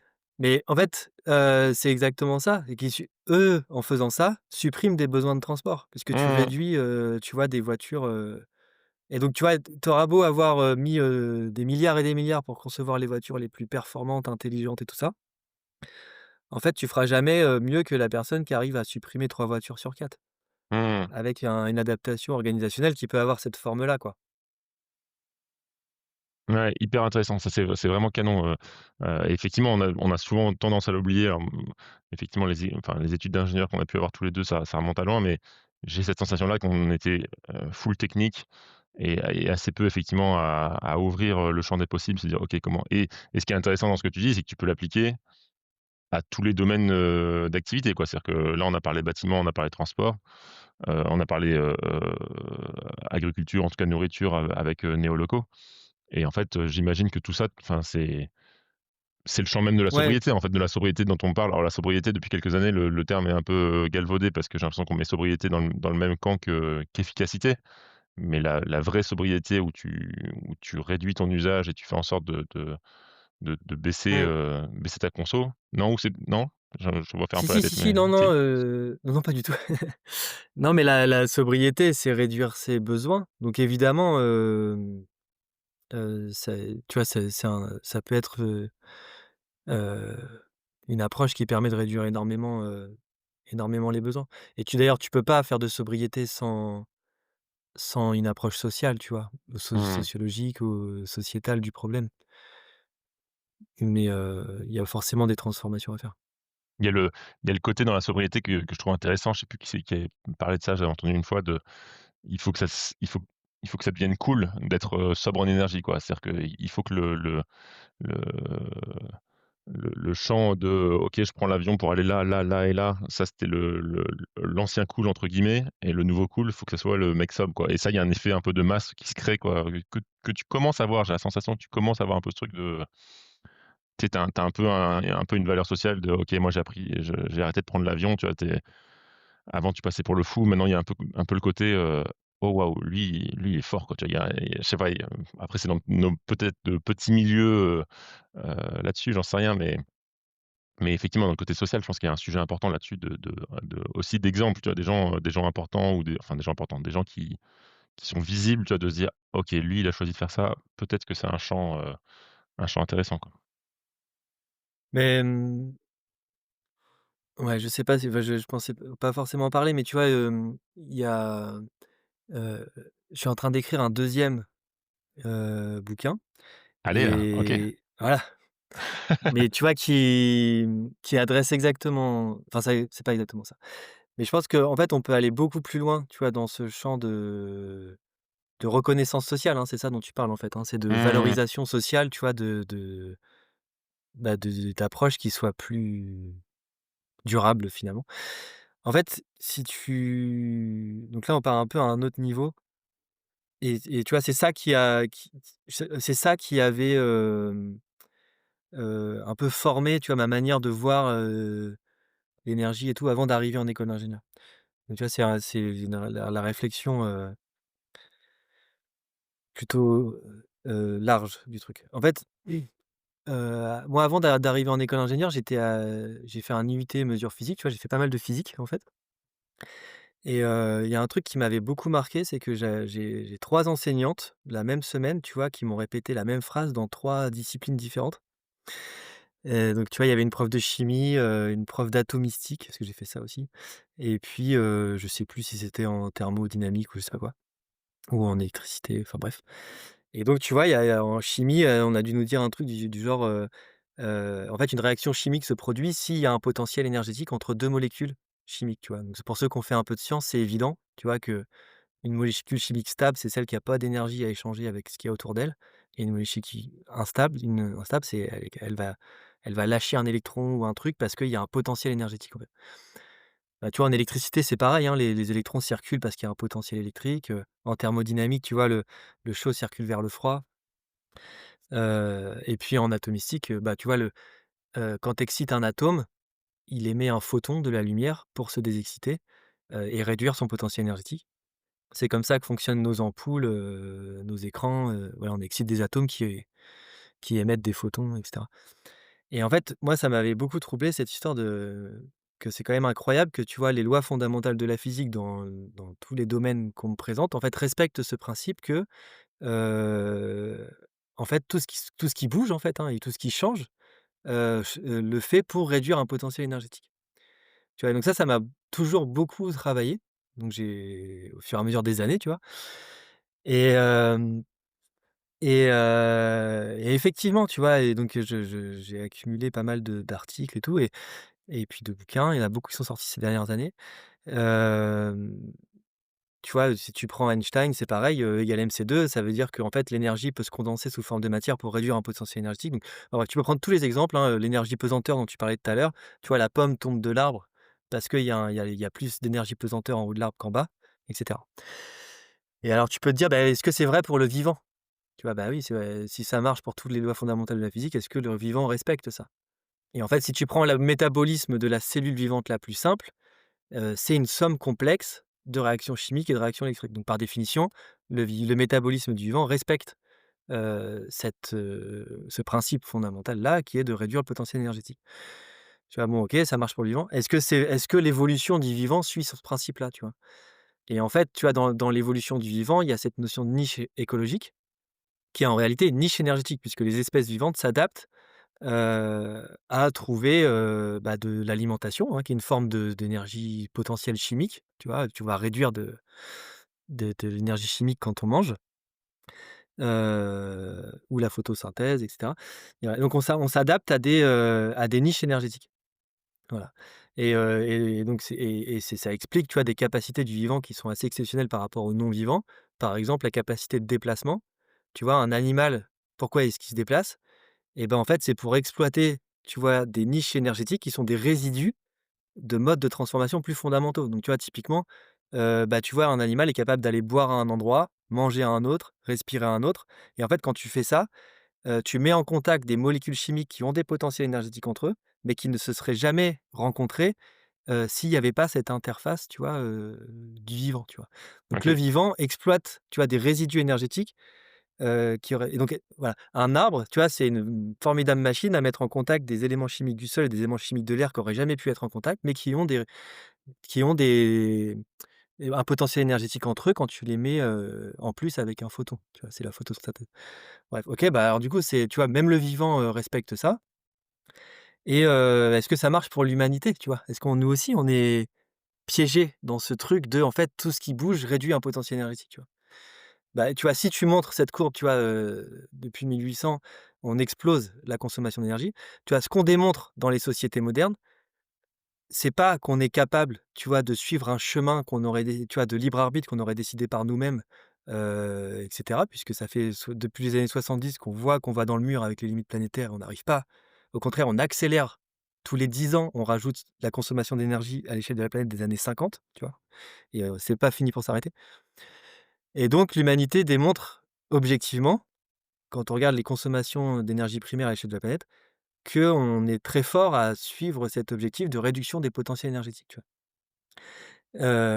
Voilà et d'ailleurs, comment est-ce que la nature aurait pu-t-elle faire, tu vois, pour réduire le potentiel énergétique d'un puits de pétrole situé à 5 kilomètres sous le sol, tu vois, sans, faire émerger un animal capable, tu vois, d'innovation technique et sociale pour aller le chercher, tu vois? Il en faut de l'innovation technique et sociale, des organisations complexes, sociales, tu vois? Et des connaissances techniques complexes pour aller réduire ce potentiel énergétique-là. Voilà et ça pose la question du libre arbitre, tu vois? Parce que ça veut dire, heu est-ce qu'en fait, on est prédéterminé à consommer, les potentiels énergétiques et puis après terminé? Tu vois? Comme un atome qui émet un photon, il émet son photon et après terminé, tu vois? Ouais. Et donc ça pose la question du libre arbitre parce que objectivement, c'est ce qu'on est en train de faire. Tu vois? On est en train Mmh. d'aller dans le mur en consommant le plus vite possible, voilà et voilà et donc ça il y a un et donc ça invite à un espèce de renversement des positions sociales. Puisque tu vois les gagnants du néolibéralisme, tu vois, qui sont aussi, les possesseurs, tu vois, des de technologies, très avancées, tu vois, les plus avancées de la planète, en fait, accélèrent énormément, tu vois, cette espèce œuvre de la nature de réduction des potentiels énergétiques, tu vois? Et alors qu'en face, tu as des gens tu vois, qui sont en train d'essayer d'avoir une espèce de reprise de contrôle là-dessus, tu vois? Mais qu'on appelle, des sobres, des écolos, des machins et cetera. Qui sont très peu valorisés socialement, tu vois? On parle beaucoup des gagnants tu vois, les gagnants du néolibéralisme, tu vois, si tu comptes les articles qu'il y a sur eux, sont très, très valorisés socialement, tu vois? Et tout le monde veut devenir, le prochain, gagnant, si tu veux. Mais en fait, quand tu as compris qu'en fait, cette histoire, elle pose la question du libre arbitre, tu te rends compte que, et ben, en fait, tu peux voir ces gagnants du néolibéralisme comme des espèces de je suis désolé, hein, mais c'est un peu ça, tu vois? D'automates qui accomplissent cette œuvre de réduction des potentiels énergétiques jusqu'à, que même Épuisement, contre leurs quoi. propres intérêts Ouais. et que, tu vois, l'humanité qui essaye de s'émanciper tout simplement, hem, en fait, elle est plutôt du côté de celles et ceux qui essayent de reprendre le contrôle, tu vois? Mmh. Et en fait, l'émancipation, c'est un gros vecteur de tu vois, de valorisation sociale et donc tu vois, quand tu repenses à toute cette époque, tu vois, des philosophes des Lumières et cetera, heu tu vois, l'enjeu, c'était, l'émancipation, tu vois? Ça a amené les révolutions démocratiques, l'état de droit, les droits humains, la pensée rationnelle avec, tu vois, la méthode scientifique et cetera. Mais c'est bien l'émancipation, tu vois, l'objectif, tu vois, de la méthode scientifique. C'est les lumières de la connaissance, tu vois? C'est pour ça qu'on les appelle les lumières et donc les héritiers, tu vois, de cette pensée d'émancipation aujourd'hui, quand tu regardes cette histoire-là, sont certainement pas les gagnants du néolibéralisme qui accélèrent, tu vois, cette réduction de potentiel, sont plutôt de ceux qui vont plutôt essayer de conserver du potentiel, tu vois? De conserver du possible, en fait, pour l'avenir. Voilà et donc là, il y a un gros, pour moi, hein, c'est hyper intéressant de voir ça comme ça parce que tout d'un coup, ben, ceux qui essayent de ralentir cette course à la puissance, hem, sont, quelque part ceux qui gardent du potentiel pour l'avenir et qui du coup font œuvre humaine, contrairement à d'autres qui juste accomplissent, ce réflexe naturel de consommer tout ce qui passe à notre portée, quoi. OK, hyper intéressant, ça va loin. À quel moment tu Ça va réfléchis loin. à tout ça entre tes différentes activités, déjà comment tu fais pour écrire un bouquin alors que tu as déjà, 15 trucs ici et là? Enfin je sais pas, il y a un truc, En fait, heu c'est pas c'est en fait, tu vois, tu me disais: «Ouais, tu as chan tout à l'heure quand en faisant du pain, tu as changé de voix». En fait, moi, de mon point de vue, c'est vraiment une continuité, tu vois? mmh, Depuis le début, donc j'ai pas du tout, tout ce qui s'est produit alimente cette réflexion, enfin alimente tout ça et ouais. D'ailleurs, quand on s'est rencontrés à Kivivo, je sais pas si tu te rappelles de l'histoire, mais j'étais déjà, avant de rentrer à Kivivo, j'avais fait une demande de suite au voyage des vagabonds, j'avais fait, j'avais monté un comité de thèse qui n'a pas pu aboutir parce qu'on n'a pas obtenu de financement, tu vois? Sur, la sociologie de l'énergie, tu vois? Et en ah fait, ouais, OK. j'ai pas pu faire cette thèse parce que c'était forcément des sujets qui étaient pas très travaillés à l'époque, et donc je me suis dit: «Bah, moi, je suis pas capable de faire autre chose», donc je me suis mis à mon compte et là, j'ai rencontré, Kivivo qui travaillait sur, l'optimisation du chauffage dans je me suis mis à mon compte, tu vois? Je me suis dit: «Bah, je sais faire des études énergétiques, donc je vais essayer de bosser avec des archis pour améliorer, au moins dans l'échelle d'un bâtiment, c'est déjà ça». Tu vois? Intégrer l'aspect sociologique un peu mieux et tout, et donc Vivo qui travaillait à optimiser les consommations de chauffage en intégrant les habitudes des usagers, tu vois? Et c'est comme ça Mmh. que je suis arrivé, Et que c'est je suis et arrivé là. c'est comme ça qu'on s'est croisés, parce qu'on a été embauchés, je crois, à Voilà, peu près au même moment avec Arnaud. Et effectivement, ouais, Kivivo, c'est un thermostat, connecté, intelligent, enfin de réussir à prendre en compte les habitudes, de vie des gens pour, réguler le chauffage. Parce que la régulation du chauffage, c'est peut-être un des sujets, les plus importants qu'on oublie souvent dans le bâtiment, mais voilà.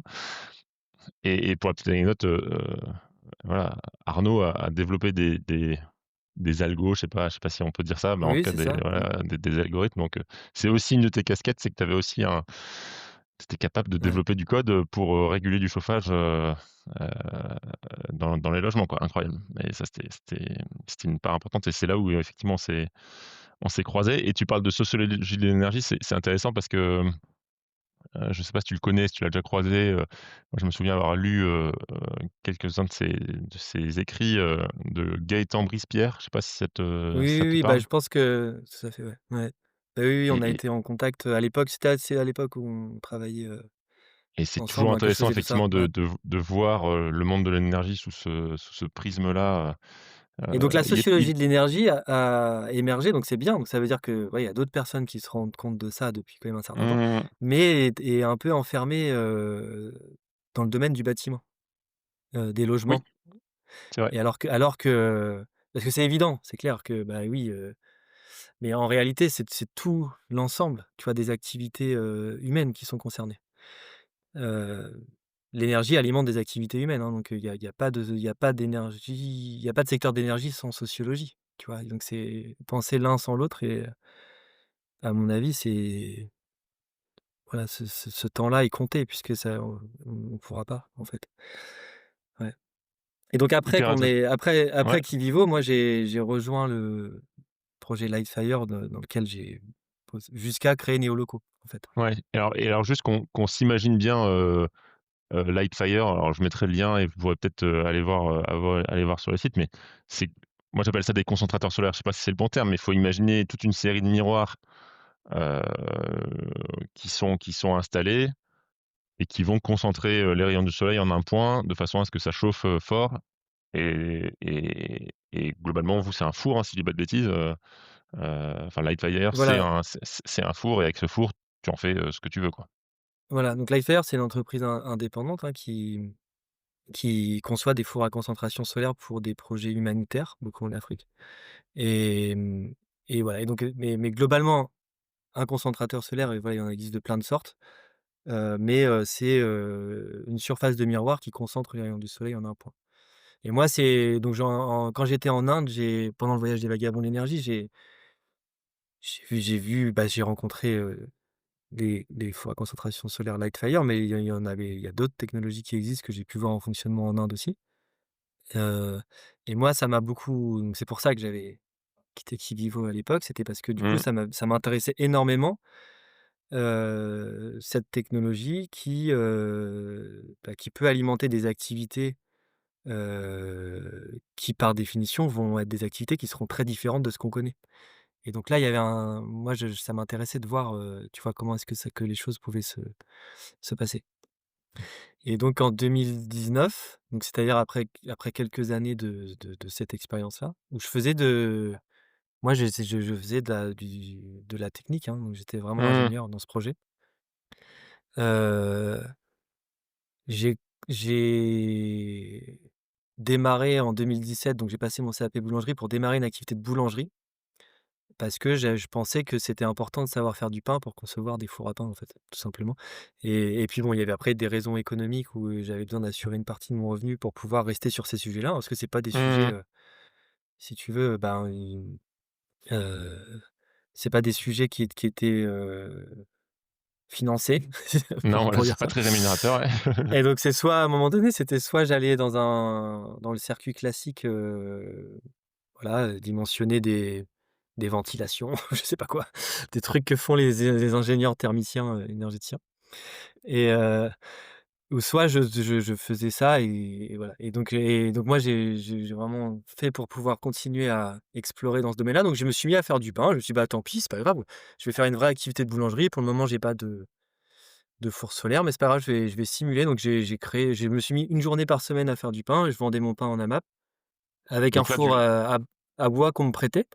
Et pendant 2 ans, j'ai simulé, tu vois? Je m'amusais à tester plein de choses, quoi. Et donc ça, je le raconte dans le bouquin. Donc c'est vraiment, tu vois, du de la ce qu'on pourrait appeler de la conception métier, quoi, tu vois? C'est-à-dire que, bah, tu à quoi doit ressembler un métier, pour, heu répondre à certaines contraintes, quoi. mais Donc tu simulais quoi? C'est-à-dire que tu simulais, par exemple, le moment où tu faisais ton pain au four à bois, tu le faisais quand il faisait beau dehors, par exemple? Pour te dire: «OK, c'est ce moment-là que je dois produire du pain» ou c'était quoi? ouais, ça pouvait être, bah, tu vois, comment ça se passe si tout d'un coup mon four arrête en fait, tout se passe dans les marges de manœuvre, tu vois? Et en fait, l'idée a été de chercher, les marges de manœuvre à toutes les étapes. Donc tu vois, tu prends le pain, et ça, c'est compliqué. Donc c'est là où le travail culturel est dur et c'est pour ça qu'il faut essayer d'avoir de la méthode. Et donc c'est pour ça que je te disais, moi, j'ai jamais eu l'impression d'être autant ingénieur qu'à ce moment-là. Mmh. Parce que tu vois, sans méthode, tu y arrives pas. Et donc tu vois, si tu veux repenser un métier, tu vois, c'est extrêmement dur parce que par définition, tu vois, ceux qui vont te l'apprendre, ils vont t'apprendre ce que eux leur ont appris, voilà. Et donc tu vois, il y a des questions qui sont dures à il y a c'est même dur de se poser certaines questions. Donc tu vois, par exemple, la boulangerie, ça démarre par quoi? Ça démarre par, le pétrissage. Mais je peux t'assurer que d'arriver à se poser la question: «Est-ce qu'il y a besoin de pétrir?» Et ben, tu vois, il peut y se passer un certain nombre de mois, voire d'années pour que tu arrives même à te poser la question s'il y a besoin de pétrir en boulangerie, quoi. Et tu vois, et la réponse est intéressante parce qu'en fait, c'est possible de faire du pain sans pétrir, tu vois? Et donc ça, tu vois, dans les croyances, boulangères, on va assez loin là-dedans. Et moi, j'ai la chance parce que là où j'ai appris à faire là où on m'a prêté le fournil, tu vois, déjà, il ne pétrissait pas, tu vois? Donc j'avais été rencontrer, et en fait, ça, c'est important. Alors ça concerne pas du tout le solaire, mais tu vois, comme si tu essaies de concevoir un fournil qui soit sobre énergétiquement, en fait, tu vois, chez Neoloco, le solaire, il y a le four solaire, mais on a besoin d'électricité, que pour la lumière, tu vois? Alors Mmh. sur le pain, on a aussi le four à bois, mais tu vois, on n'a pas toute la mécanisation de la boulangerie, les pétrins et cetera. Parce qu'il y a ce travail sur l'organisation et les savoir-faire. Et cette histoire du pétrissage, elle est assez intéressante. En fait, pourquoi est-ce qu'on pense qu'il y a besoin de pétrir en boulangerie? En fait, souvent, il faut repasser un peu par l'histoire, tu vois, pour comprendre comment les choses se sont construites. Donc au sortir de la Seconde Guerre mondiale, il y avait des pénuries, tu vois? Et notamment des pénuries de pain.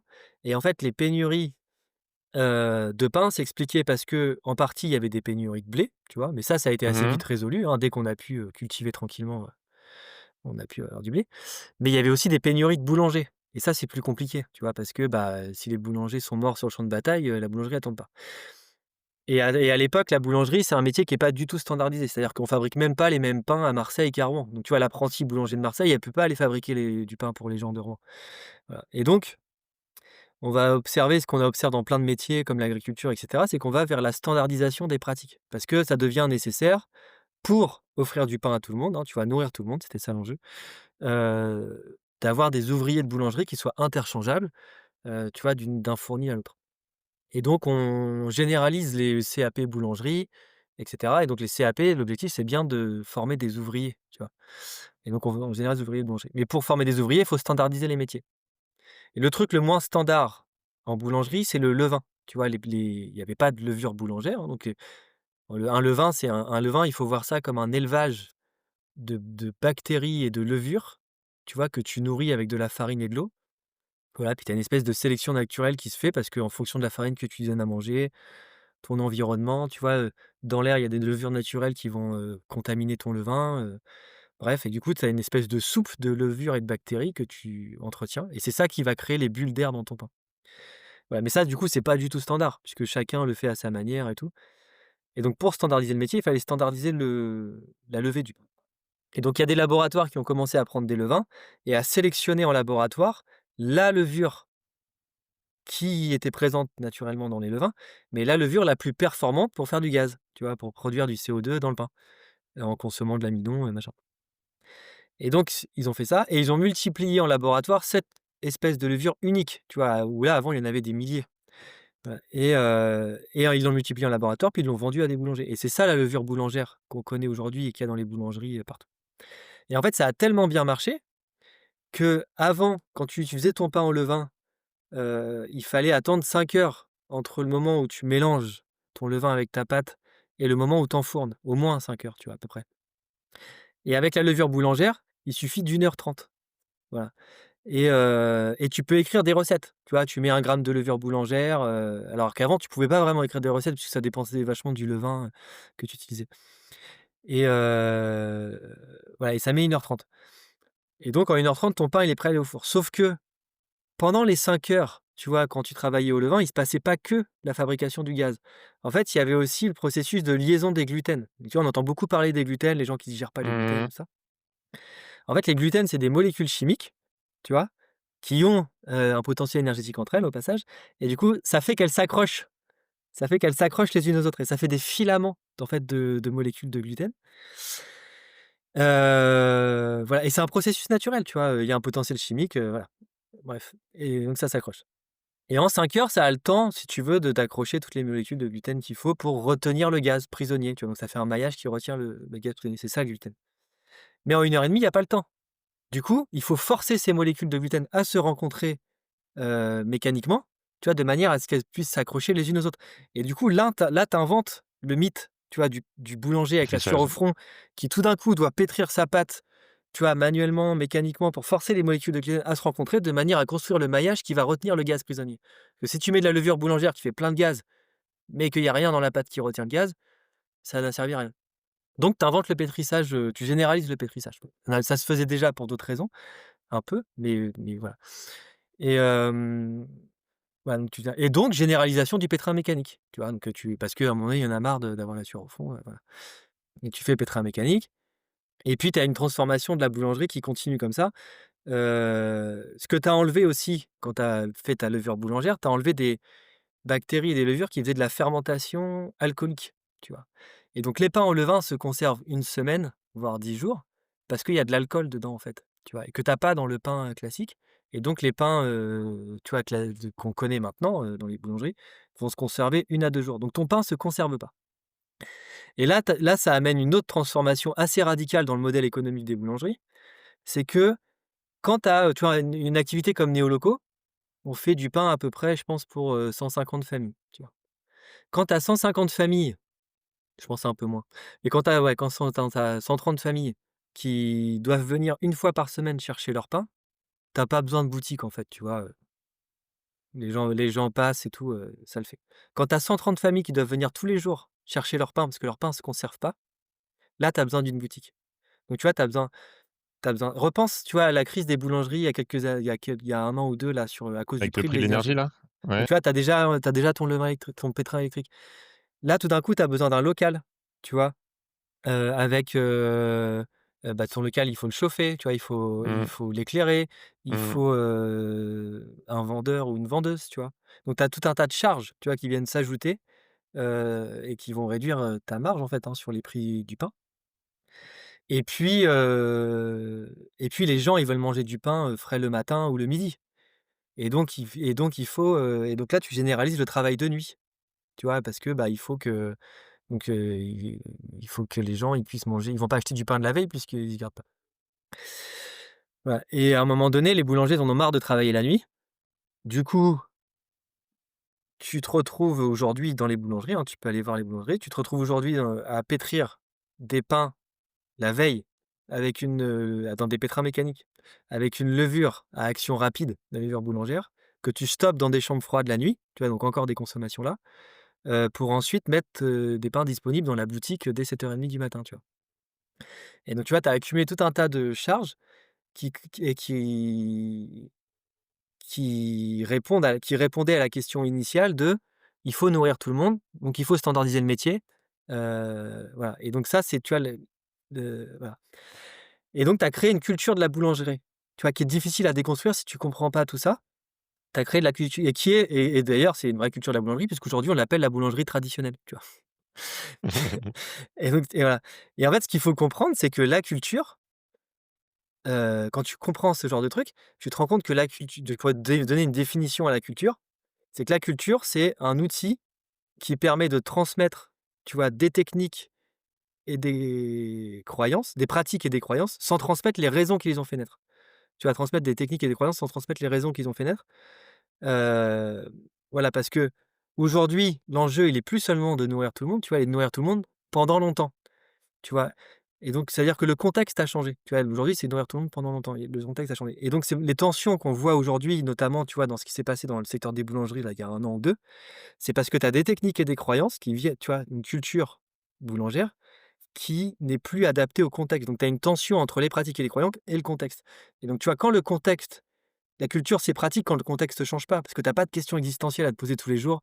Tu vois? Comment je vais m'habiller? Combien de fois je vais manger par jour et cetera. Il y a des raisons qui ont fait naître ces pratiques-là. Combien de fois on mange par jour? Mais on se pose pas tous les jours la question de quelles sont ces raisons-là. Mais tu vois, si le contexte change et que du coup les raisons initiales ne sont plus valables, et ben, il y a forcément une tension qui apparaît, tu vois? Et donc à ce moment-là, il faut pas avoir peur, tu vois, de repenser les savoir-faire, les pratiques, les organisations et tout ça. Donc je pense que c'est, tu vois, c'est ça qu'il faut faire aujourd'hui.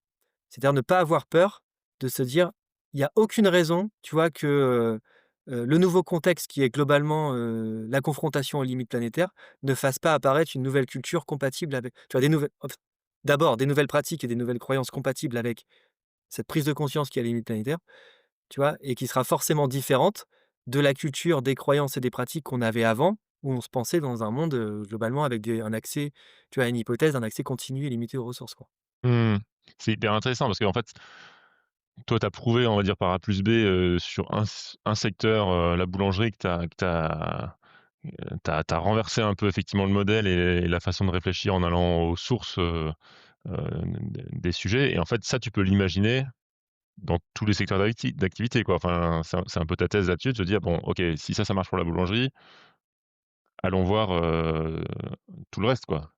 Bah, tu vois, alors ce que montre, tu vois, cette déconstruction un peu historique, pour comprendre juste l'état actuel, tu vois, de ce qu'on appelle la boulangerie traditionnelle aujourd'hui, tu vois? C'est qu'en fait, il y a un énorme potentiel à se poser ces questions-là, tu vois? Et que si on le fait pas, on va alimenter des boulangeries, tu vois, avec, des panneaux solaires sur le toit, des batteries, dans la cave, et puis, tu vois, on sera passé à côté du sujet, en fait. Mmh. Et hem Et donc tu as cette histoire-là que je t'ai racontée sur le pétrissage et cetera. Je démontre tu vois, la puissance que ça a de faire ce travail-là. Après chez Néoloco, tu vois, on n'est pas, je leur dis parce que des fois c'est pareil, on n'est pas à 100 solaire, tu vois? On cuit tout ce qu'on peut au solaire, et puis, on a un four à bois à côté. Mais tout ce qu'on peut au solaire, aujourd'hui, c'est 30, tu vois, à peu près des cuissons solaires, parce qu'on a des jours fixes. Mais c'est-à-dire que si on fait pas ces transformations-là, tu peux pas réduire, de 30, et ce qui est énorme, tu vois? Quand on parlait de sobriété C'est tout à clair. l'heure. Voilà. Mais en plus, tu peux aller plus loin si tu vas plus loin dans la transformation organisationnelle. Mais on ne peut pas le faire ici parce que le fournil existait et est utilisé tous les jours. Mais tu vois, si tu acceptes de changer ton jour de production, d'une journée, par exemple, tu augmentes tes probabilités de cuire, quand il fait beau. Donc tu vois, tu peux aller plus loin. Donc la boulangerie, tu vois, on peut aller loin, mais comme c'est un produit périssable, c'est limité. Sur la torréfaction, ça va beaucoup plus loin. Tu vois, on a 100 de nos tâches de torréfaction qui sont solaires. Voilà. Après, il y a certains produits où il y a autre chose que la torréfaction. L'outil solaire qu'on a aujourd'hui est pas adapté pour les faire, donc on peut pas, faire toutes les étapes. Mais toutes les étapes de torréfaction sont solaires et 100, simplement parce que le fait que ce soit un produit périssable permet d'aller beaucoup plus loin dans l'adaptation, tu vois? C'est ce que je t'ai expliqué tout à l'heure. On va prioriser, quand il fait beau, les tâches qui consomment l'énergie.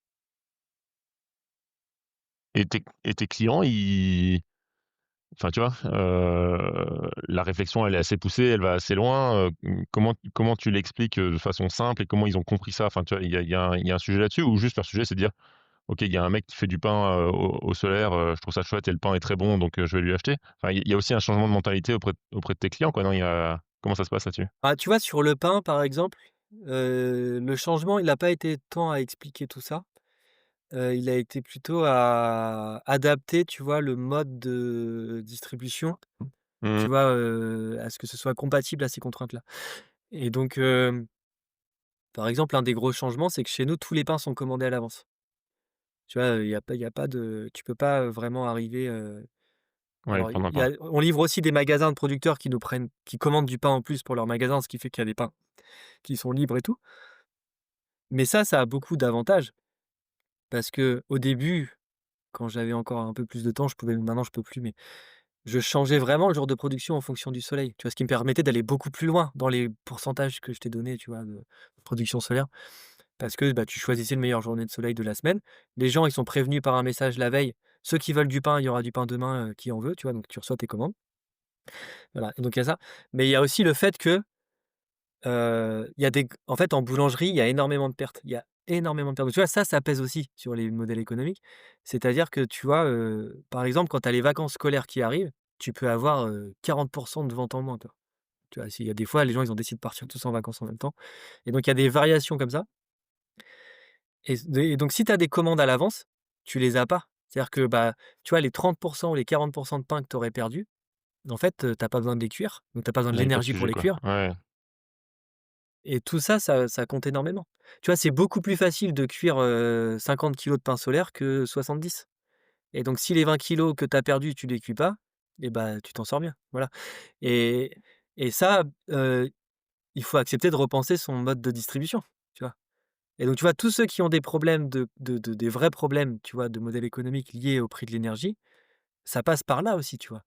Alors, on n'est pas obligé d'aller aussi loin que néolocaux, tu vois? Moi, j'ai essayé d'aller au bout des choses, mais en tout cas, le chemin, il est de cet ordre-là. Évidemment, tu vois, quand tu as des tu on peut pas rester sur l'hypothèse, on en reparlera, hein, mais tu vois, cette hypothèse d'un accès continu et illimité aux ressources, ça marche aussi pour les clients. C'est-à-dire que, tu vois, cette hypothèse que tu as du pain toujours accessible quand tu mets le pied dans la boulangerie, heu ça fonctionne plus dans un monde qui devient de plus en plus variable et instable parce qu'il se confronte aux limites planétaires, quoi. Et donc il faut aller vers cette culture de la variabilité. Tu me posais la question, tu vois? Mais du coup, est-ce que ça s'applique à d'autres secteurs d'activité et cetera?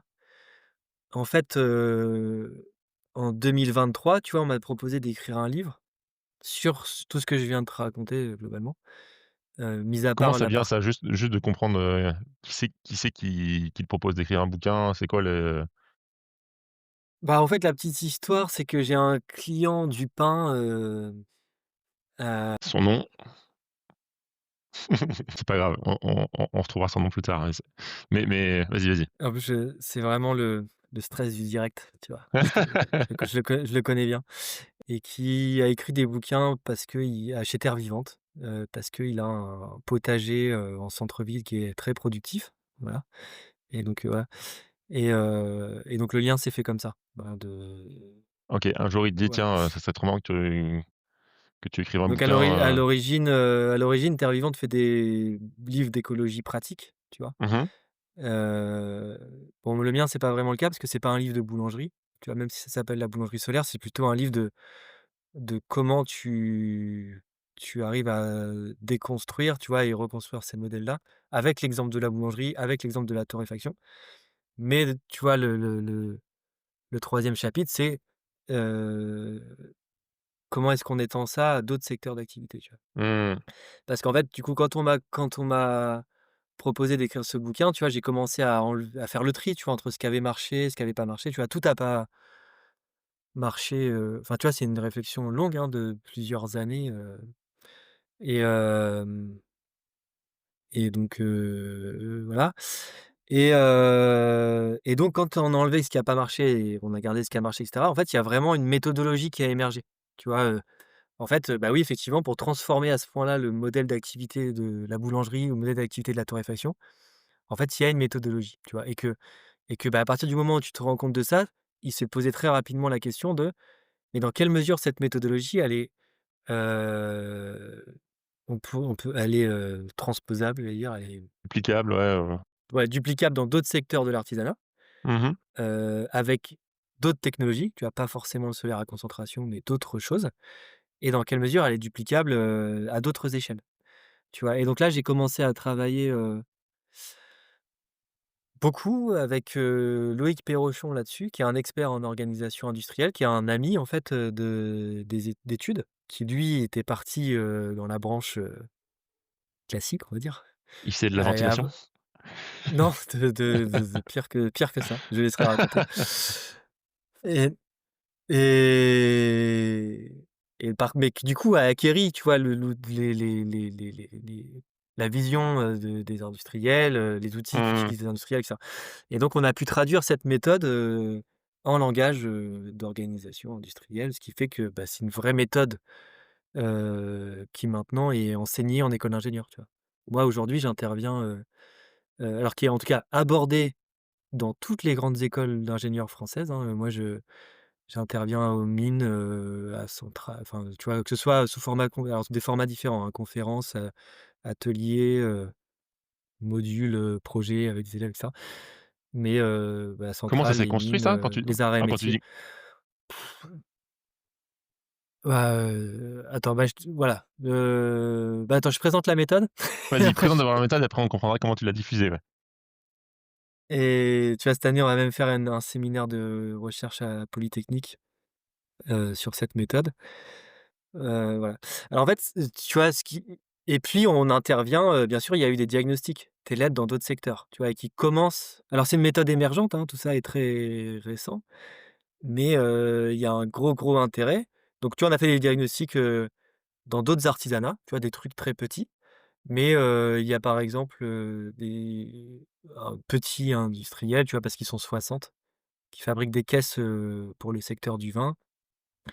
Voilà, et puis des entreprises plus grosses, notamment, une entreprise qui fait des doses alimentaires pour les crises humanitaires, où là, c'est vraiment une grosse boîte, tu vois? Ils ont comme client l'ONU et tout. Pourquoi est-ce que ça intéresse? C'est parce que, depuis 60 ou 70 ans, si tu veux, on est dans une parenthèse où on a pu construire nos organisations, sur l'hypothèse d'un accès continu et illimité aux ressources, tu vois? Heu, mais si tu veux Si on veut rester sur le tout petit sujet, tu vois, qui est la décarbonation dans les grands problèmes des limites planétaires, par exemple, si tu veux aller vers les énergies renouvelables, tu vois, pour faire une transition, plus verte et cetera, en fait, tu vas vers des énergies variables, un accès variable à l'énergie. Donc tu vois, si tu veux décarboner, en fait, à un moment donné, tu as le problème de la variabilité qui arrive, et il faut apprendre à consommer l'énergie quand elle est disponible, tu vois? Donc c'est ce que Néoloco a fait, tu vois? Mais, heu, la nouveauté depuis 5 ou 10 ans, on va dire, c'est qu'on commence à avoir un accès variable aux énergies dites continues. Tu vois? Dans l'histoire récente, il y a, l'éclatement de la guerre en Ukraine, tu vois? Qui a amené aux coupures du gaz russe et notamment à ces gazoducs qu'on avait visités pendant les Vagabonds de l'énergie. Tu vois, l'envahissement du Donbass là où il en fait, le Donbass, il y a beaucoup de mines de charbon. Mmh. Tu vois, tu as, le blackout en Espagne, tu vois, qui démontre qu'en fait des systèmes complexes et hyper performants, énergétiques, tu vois, sont vulnérables, tu vois, aux variabilités, aux fluctuations de l'environnement, tu vois? Et donc tu as des variations d'accès à l'énergie. Heu, Tu as des pénuries, tu as des tu vois, en Allemagne, ils ont eu des vraies pénuries d'énergie, donc c'est pas, tu vois, c'est pas des on n'est plus à l'abri de ça. Tu as les variations du prix de l'énergie, tu vois, qui bon, on a beaucoup parlé du secteur de la boulangerie, mais il y a pas qu'eux qui ont été impactés. Mais tu vois, du point de vue, par exemple, du modèle économique des boulangeries qui ont fermé, hein, elles ont pas toutes fermé, mais il y en a qui ont Mmh. fermé. Du point de vue du modèle économique de ces boulangeries-là, en fait, il y avait plus d'électrons disponibles sur le réseau à un prix compatible avec le modèle économique. Donc du point de vue du modèle économique, il y a eu pénurie d'énergie, tu vois? Et c'est pour Mmh. ça qu'elles ont fermé. Et donc, tu vois, on a un accès de plus en plus variable aux sources d'énergie dites continues. Donc en fait, on n'a plus le choix, heu, que de s'adapter à la variabilité. Donc depuis 60 ou 70 ans, toutes les organisations qu'on a autour de nous, les organisations privées, les organisations publiques, reposent sur cette hypothèse d'un accès continu et limité aux ressources. Voilà, et donc TELED, donc c'est le nom de la méthode, hein, qui signifie tâche essentielle lorsque l'essentiel est disponible. Tu vois, TELED, c'est un outil, opérationnel pour aller vers, l'hypothèse de la variabilité.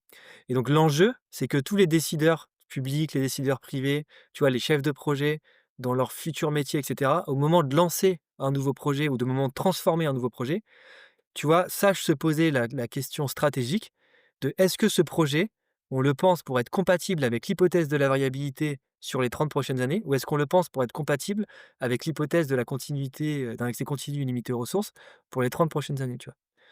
Et aujourd'hui, cette question, elle est pas posée parce que tout simplement, on n'a pas la représentation de ce à quoi ressemble une organisation qui est compatible avec la variabilité. Tu vois? On a tous autour de nous que des exemples d'entreprises qui sont compatibles avec la Mmh. continuité, quoi. Même là, quand tu me le dis, en fait, j'ai du mal à comprendre comment ça peut fonctionner, mais du coup, je suis trop curieux Ouais. de voir, Bah, je te donne concrètement, ouais. un je te donne un exemple du coup. Alors la méthode, je vais prendre quoi comme exemple? Je te prends la torréfaction de néolocaux, comme ça permettra d'expliquer un peu néolocaux aussi. Donc la première, s'il y a 4 étapes, tu vois? C'est très simple, hein, mais globalement, tu imagines que tu vas avoir un torréfacteur, à gaz ou électrique là à Nantes, par exemple, qui torréfie du café, hein. Alors on fait pas de café à Néoloco, il y a plein d'autres produits, j'invite à aller voir. Les torréfaction n'est pas synonyme de café, ça c'est encore un biais culturel. Mmh. Hem, Bref, et donc tu vas avoir un torréfacteur qui torréfie du café lui parce qu'il faut tout ça. Et tu lui dis: «Bah, écoute, demain, tu pourras torré à partir de demain, tu peux torréfier que quand il fait beau», par exemple. Mais la consigne pourrait être: «Bah, tu pourras torréfier que quand le prix, de l'énergie est inférieur à, je dis n'importe quoi, 10 centimes sur le réseau», tu vois? Et le gars, il va dire: «Bah, en fait, je suis pas capable, quoi.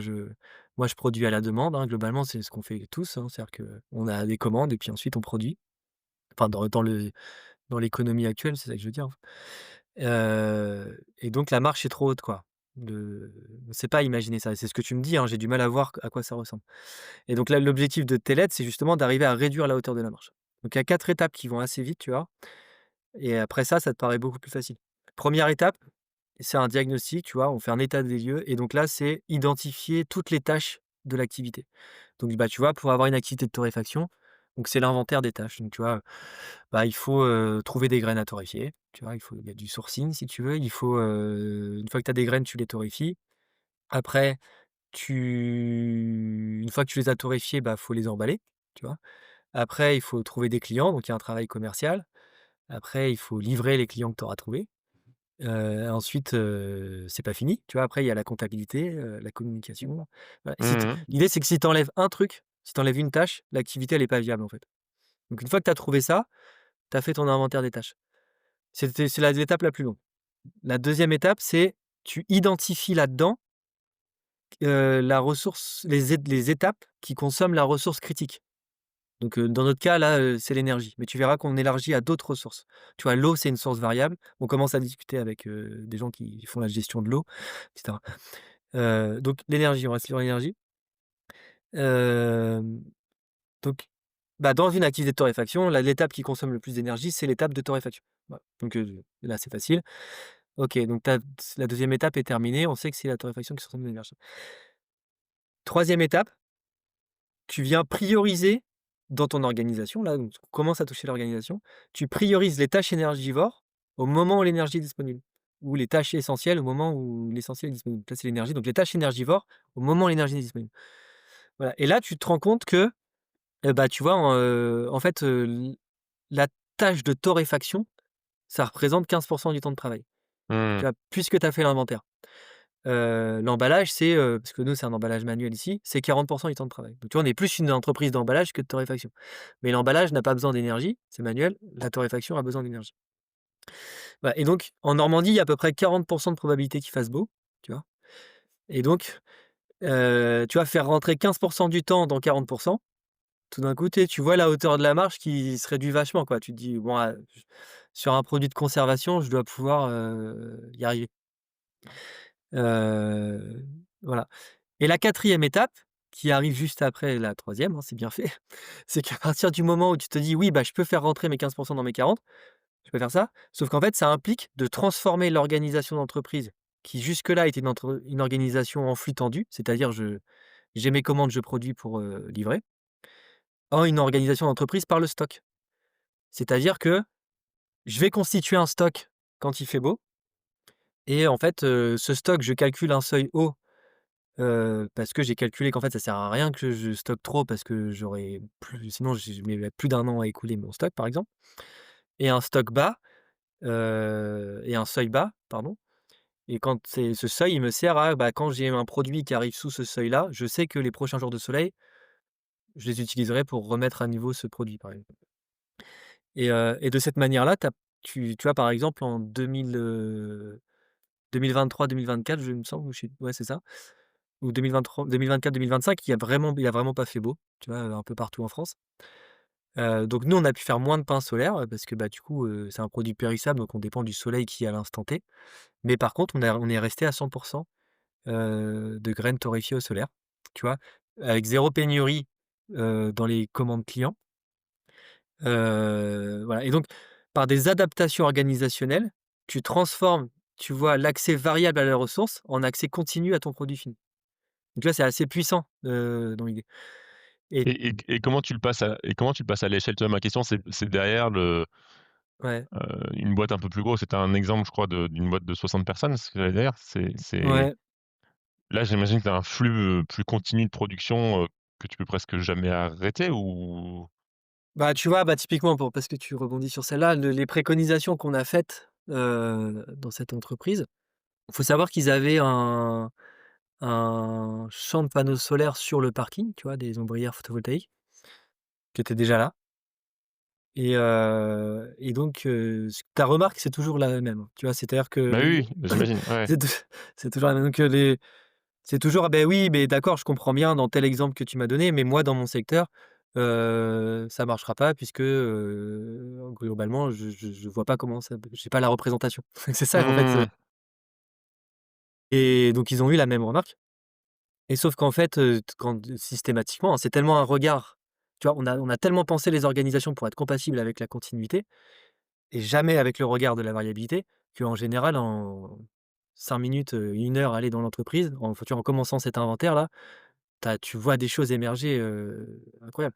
Donc tu vois, on a commencé par faire l'inventaire. Donc tu vois, en gros, tu suis un produit, hein, Mmh. le bois qui rentre et puis jusqu'à qu'il sorte, tu vois, en passant par les bureaux et tout. Et là, tu te rends compte que, une énorme partie des consommations d'énergie, ça venait de l'atelier scierie. Tu vois, l'atelier, qui qui transforme les troncs d'arbres en planches, quoi, globalement. Mmh. Parce qu'il y a des grosses souffleries, c'est des grosses machines et tout. Et ça, c'est 4 salariés sur 70. Je sais plus combien je t'ai dit tout à l'heure, mais 4 salariés sur 70. Et donc tu comprends que la transformation va concerner, surtout cet atelier, qui, concerne 4 salariés sur 70. Donc c'est-à-dire qu'au bout Mmh. de quelques minutes dans l'entreprise, puisque c'est le début du flux, ça tu le vois tout de suite, tu comprends qu'on va pas, ça va pas de l'extérieur, ça va pas changer radicalement, tu vois, la morphologie de l'entreprise. Et tu vois, bah, quand tu observes les courbes de consommation de l'entreprise, tu te rends compte que, donc attends, voilà, et donc l'idée pour les gens qui connaissent un peu les flux, de production, ça veut dire que tu vas découpler ce poste-là de production du reste du flux, en constituant des stocks amont et des stocks aval, tu vois? Pour essayer de prioriser le fonctionnement de ça au moment où l'énergie est disponible, hein. Ça peut être, quand il y a de l'énergie pas chère sur le réseau ou bref, et donc tu découples du flux, voilà, et donc ce qui permet, une fois que tu découples, d'accepter l'idée de se dire: «Ah oui, c'est vrai, on pourrait découpler juste un atelier». Et bah, tu vois, ce qui permet d'accepter l'idée de, on commence à regarder les courbes de consommation d'entreprise, on se rend compte que la consommation chute sur le temps du midi, tu vois? Ce qui est hy Pardon.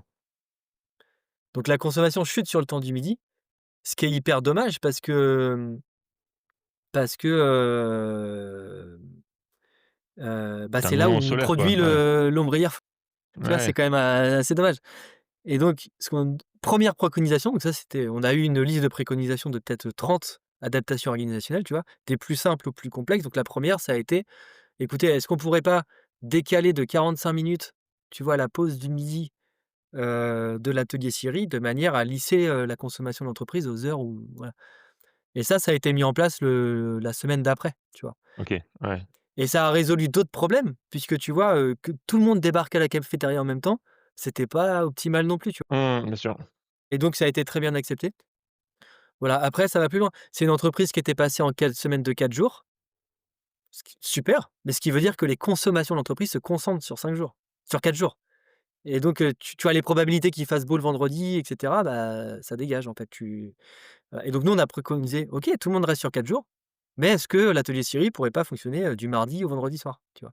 Donc ça, c'est des choses qui vont, qui ont pas encore été mis en œuvre, mais tu vois, qui mécaniquement, font gagner, près de 10 points, tu vois, d'autoconsommation solaire. OK. Donc tu améliores le retour sur investissement de l'activité, tu améliores le bilan carbone de l'entreprise, la cohérence politique, tu vois? C'est quand tu fais des projets d'énergie renouvelable, par exemple, si toi-même tu apprends pas à consommer quand tu produis, c'est-à-dire que tu remets sur d'autres la responsabilité de consommer, l'énergie dans laquelle toi tu as investi, et ça pose des vrais problèmes. On peut en parler sur le réseau d'électricité, tu vois? Tout le monde le sait pas, mais il y a des moments où le réseau est à prix négatif et en fait, c'est assez Mmh. destructeur pour beaucoup de gens. Voilà, et puis, tu vois, on en parle avec Et des pardon, coll les 4 ouais. mecs, qui s'occupent de la partie, scierie, ils ont pas fait trop la tête à se dire: «Bah, attends, moi la semaine de 4 jours ça me plaisait bien», alors je sais pas s'ils l'ont Alors peut-être pas déjà mis en ça, place, c'est pas mais enc non, donc tu vois, c'est comme je t'ai dit, c'est une méthode émergente là, ce qui est, tu vois, ça, c'est pas encore en place, heu, mais c'est pas ce qui a priori poserait le plus de problèmes puisque tout le monde reste mmh, sur 4 jours en fait, hein. C'est juste qu'il y a mmh. 1 journée par semaine, les gens se croisent pas, mais ils se croisent pendant 3 Oui, jours, donc tu d'accord, vois? OK. Ouais, les gens, ouais, c'est juste que tu déconcentres la consommation d'énergie, mais les gens restent sur 4 jours. Hem, voilà, mais tu vois, tu pourrais imaginer, alors, où je commençais à te dire que oui, il y avait des moments où ça paraît fou, mais tu vois, il y a près d'une centaine de jours par an où il y a des périodes où le prix de l'énergie est négatif sur le réseau, et souvent, c'est les moments où il fait pas froid parce que les gens chauffent pas, et c'est les moments où il y a de la production solaire, tu vois? Parce que ça fait des bosses dans la production et cetera. Et donc la solution qui est trouvée en ce moment, c'est de couper du réseau des champs de panneaux solaires, tu vois? Donc il y a un rapport, qui est très clair là-dessus, là, de la Commission de régulation de l'énergie. En gros, on coupe des champs solaires dans lesquels on a investi socialement, tu vois? Mmh. Pour régler ce problème parce qu'il y a trop d'énergie sur le réseau. Mais ça, ce que ça veut dire, c'est qu'en fait, tu vois, les gros acheteurs d'énergie, heu, peuvent, en s'adaptant à la variabilité, tu vois, générer aussi du revenu parce qu'ils sont capables d'acheter de l'énergie à prix négatif, tu vois? Heu Tu vois, moi, je suis pas, voilà. Mais imagine une boîte comme, j'en sais rien moi, des matériaux de construction, tu vois, qui sont très Mmh. énergivores. Bon, bah, tu vois, l'électricité nécessaire à cuire le ciment qui va aller dans ton parpaing, même s'il y a d'autres solutions que le parpaing, tu vois? Mais je donne un exemple, Mmh. ça veut pas dire que je pousse à acheter des parpaings, mais, tu vois, l'électricité du ciment qui va être dans ton parpaing peut très bien être consommée en été, au moment où il y a des surplus de production d'énergie. Et le parpaing, lui, tu peux le stocker et l'installer sur la maison en hiver, tu vois? Il y a aucun Mmh. problème à ça. Et donc tu vois? Et donc tu as un stockage d'énergie dans le produit fini, tu vois? Qui évite, en fait et qui simplifie énormément, tu vois? La complexité technique de régulation du réseau. Tu vois? Qui amène, à des blackouts comme on a eu en Espagne et cetera. Et tu vois? La culture de la variabilité, c'est ça et c'est trouver les leviers. Tu vois? On a eu des Mais discussions avec il y en des a un qui existe, collectivités. pardon, Arnaud, il y en a un qui existe, si je dis pas de bêtises, c'est aussi l'effacement énergétique. Parce que tu dis on coupe la prod de panneaux, mais tu as aussi des boîtes qui acceptent de faire de l'effacement, contre rémunération, de dire on Oui, accepte de c'est ça, ça c'est une forme c'est de ça et d'adaptation à la variabilité, non? ouais, tout à fait et tu vois? TELED en fait, quand, donc on fait des formations TELED, dans toute la France, hein, maintenant, des formations ambassadeurs TELED pour, tu vois? Pour être capable de comprendre la méthode et de l'expliquer et cetera et donc quand je enfin bref, quand je présente TELED dans le cadre de ces formations, mais dans les conférences aussi, si tu veux, on explique bien. Donc maintenant c'est un collectif, hein. Il y a Loïc, mais il y a plein d'autres, mondes dans TELED, hein. Il y a des écoles d'ingénieurs, il y a des voilà. Heu, L'objectif de TELED, c'est de construire un cadre de référence pour penser les organisations, dans l'hypothèse de la variabilité. Tu vois? Là où on a déjà des cadres de référence pour penser les organisations dans l'hypothèse d'un accès continu limité aux ressources. Mais, construire un cadre des références, ça veut dire, tu vas créer des connaissances communes, des documents de référence auxquels on puisse venir se référer, tu vois? Des cas Mmh. d'études auxquels, bah, toi, tes torréfacteurs demain, tu vois, tu pourrais te poser la question: «Bah, je fais dans la continuité ou dans la variabilité?» Tu vois? Peut-être que c'est plus stratégique d'être dans la variabilité parce qu'il y a déjà un cas d'étude et cetera. Hem et évidemment, c'est aussi, bah, agglomérer tout un tas de choses qui ont déjà été faites par le passé et en fait, il y a déjà des choses qui ont été faites par le passé. Simplement, c'est des initiatives locales. Tu vois, quand on a eu le risque de pénurie d'énergie à cause des ruptures de gaz russe il y a, 3 ans maintenant, je crois. Il y a eu des plans des préfectures pour que les grosses entreprises se préparent à des coupures et cetera et donc tout le monde a commencé à faire des stocks, tu vois? Mais dans la précipitation, tu vois? Mmh. C'est et tu vois, tu vois, le stock, ça fait partie, tu vois, de concevoir un stock, ça fait partie de tes LED. Mais l'idée, c'est d'offrir, tu vois, le cadre méthodologique pour que tout ça se fasse, de manière, plus réduire la hauteur de la marche, en fait et Ouais, évidemment en agglomérant les exemples passés, ça participe, et il y en a hyper plein, tu vois? intéressant. Par exemple, il y a la production de je crois que c'est d'aluminium, c'est dans les Alpes, tu vois? C'est dans les Alpes parce que en été, les barrages hydrauliques se remplissent, de la fonte des glaciers, tu vois? À un moment, on n'a pas besoin de beaucoup d'énergie et du coup, tu vois, ils profitent. Donc tu vois, c'est une forme aussi d'adaptation à la variabilité. C'est-à-dire qu'à un moment donné, tu vois que tu as de l'énergie disponible à un moment de l'année, voilà, bah, tu l'utilises là et pas à un autre moment, tu vois? Voilà, le moulin, tu vois, ancestral, avant, si tu veux, c'était laid, hein, les boulangers n'attendaient pas le vent pour moudre, la farine, quoi. Tu vois? C'est Ça juste, marche. traduit dans le langage d'aujourd'hui et pourquoi ça plaît beaucoup? Simplement parce que en fait, ça offre une alternative pour les organisations qui, en fait, sont un peu à bout de souffle, quoi. Comment tu as diffusé, tes LED, un peu enfin, comment ça s'est passé? Parce que effectivement, vu de ma fenêtre, j'ai l'impression que ça se diffuse pas mal, puis de ce que tu dis, c'est enseigné dans les écoles et ainsi de suite. Comment enfin, tu vois, comment tu as fait? C'est Alors c'est abordé dans pas mal d'écoles, c'est enseigné dans quelques-unes, mais c'est en train de se enfin, plus ça va, plus on arrive à le faire. Bah, comment ça s'est fait? En fait, ça s'est fait assez naturellement, tu vois? Parce que je sais pas trop, mais tu vois mais, non, mais toi, tu on poussé reçoit beaucoup de tu ouais. pousses le truc? Enfin, je veux dire, tu envoies des emails, tu passes des coups de fil pour dire, nanana ou globalement, la chose se diffuse et Non, en fait, ce qui se passe, c'est que bah, tu vois, on m'invite, pour parler de ça et à chaque fois, ça déclenche, l'étape d'après, tu vois? mmh, ouais, Ou puis la alors il y a une boulangerie prise de solaire qui a fait parler, qui a fait et qui fait oui, encore il y a eu de la parler, visibilité, ça crée en fait l'occasion aussi, peut-être? voilà, c'est ça, bah, c'est Mmh, que en fait, tu vois, à un moment donné, tu es obligé d'expliquer quelles ont été les transformations puisque, tu vois, c'est assez clair qu'il suffit pas de mettre un four, tu vois, de donner un four à une boulangerie traditionnelle pour que pour qu'elle arrive à cuire beaucoup de sa production, enfin, tu vois, qu'elle puisse, vraiment s'adapter à ça ou un torréfacteur, tu vois? Mmh. Et donc heu et donc il y a ces transformations. Donc là, on revient, tu vois, complètement au truc de vagabond d'énergie de départ. C'est-à-dire que, si tu vois, si c'est pas parce que l'ADEME ou le gouvernement financerait, comme moi j'avais cru en Turquie au départ, tu Ouais. vois, des concentrations solaires à tous les boulangers de France, que, ils s'en serviront, tu vois? Mmh. Tout simplement. Et que ça n'est possible que si, on amène un modèle complet de métier, en fait. Ouais. Alors, voilà, donc moi maintenant je suis donc maintenant à Néoloco on est 4. Et donc, bah, je suis il y a Mathias qui fait beaucoup de torréfaction et de la boulangerie, Gaëlle qui est co-gérante aussi et qui fait de la boulangerie. Et donc moi heu,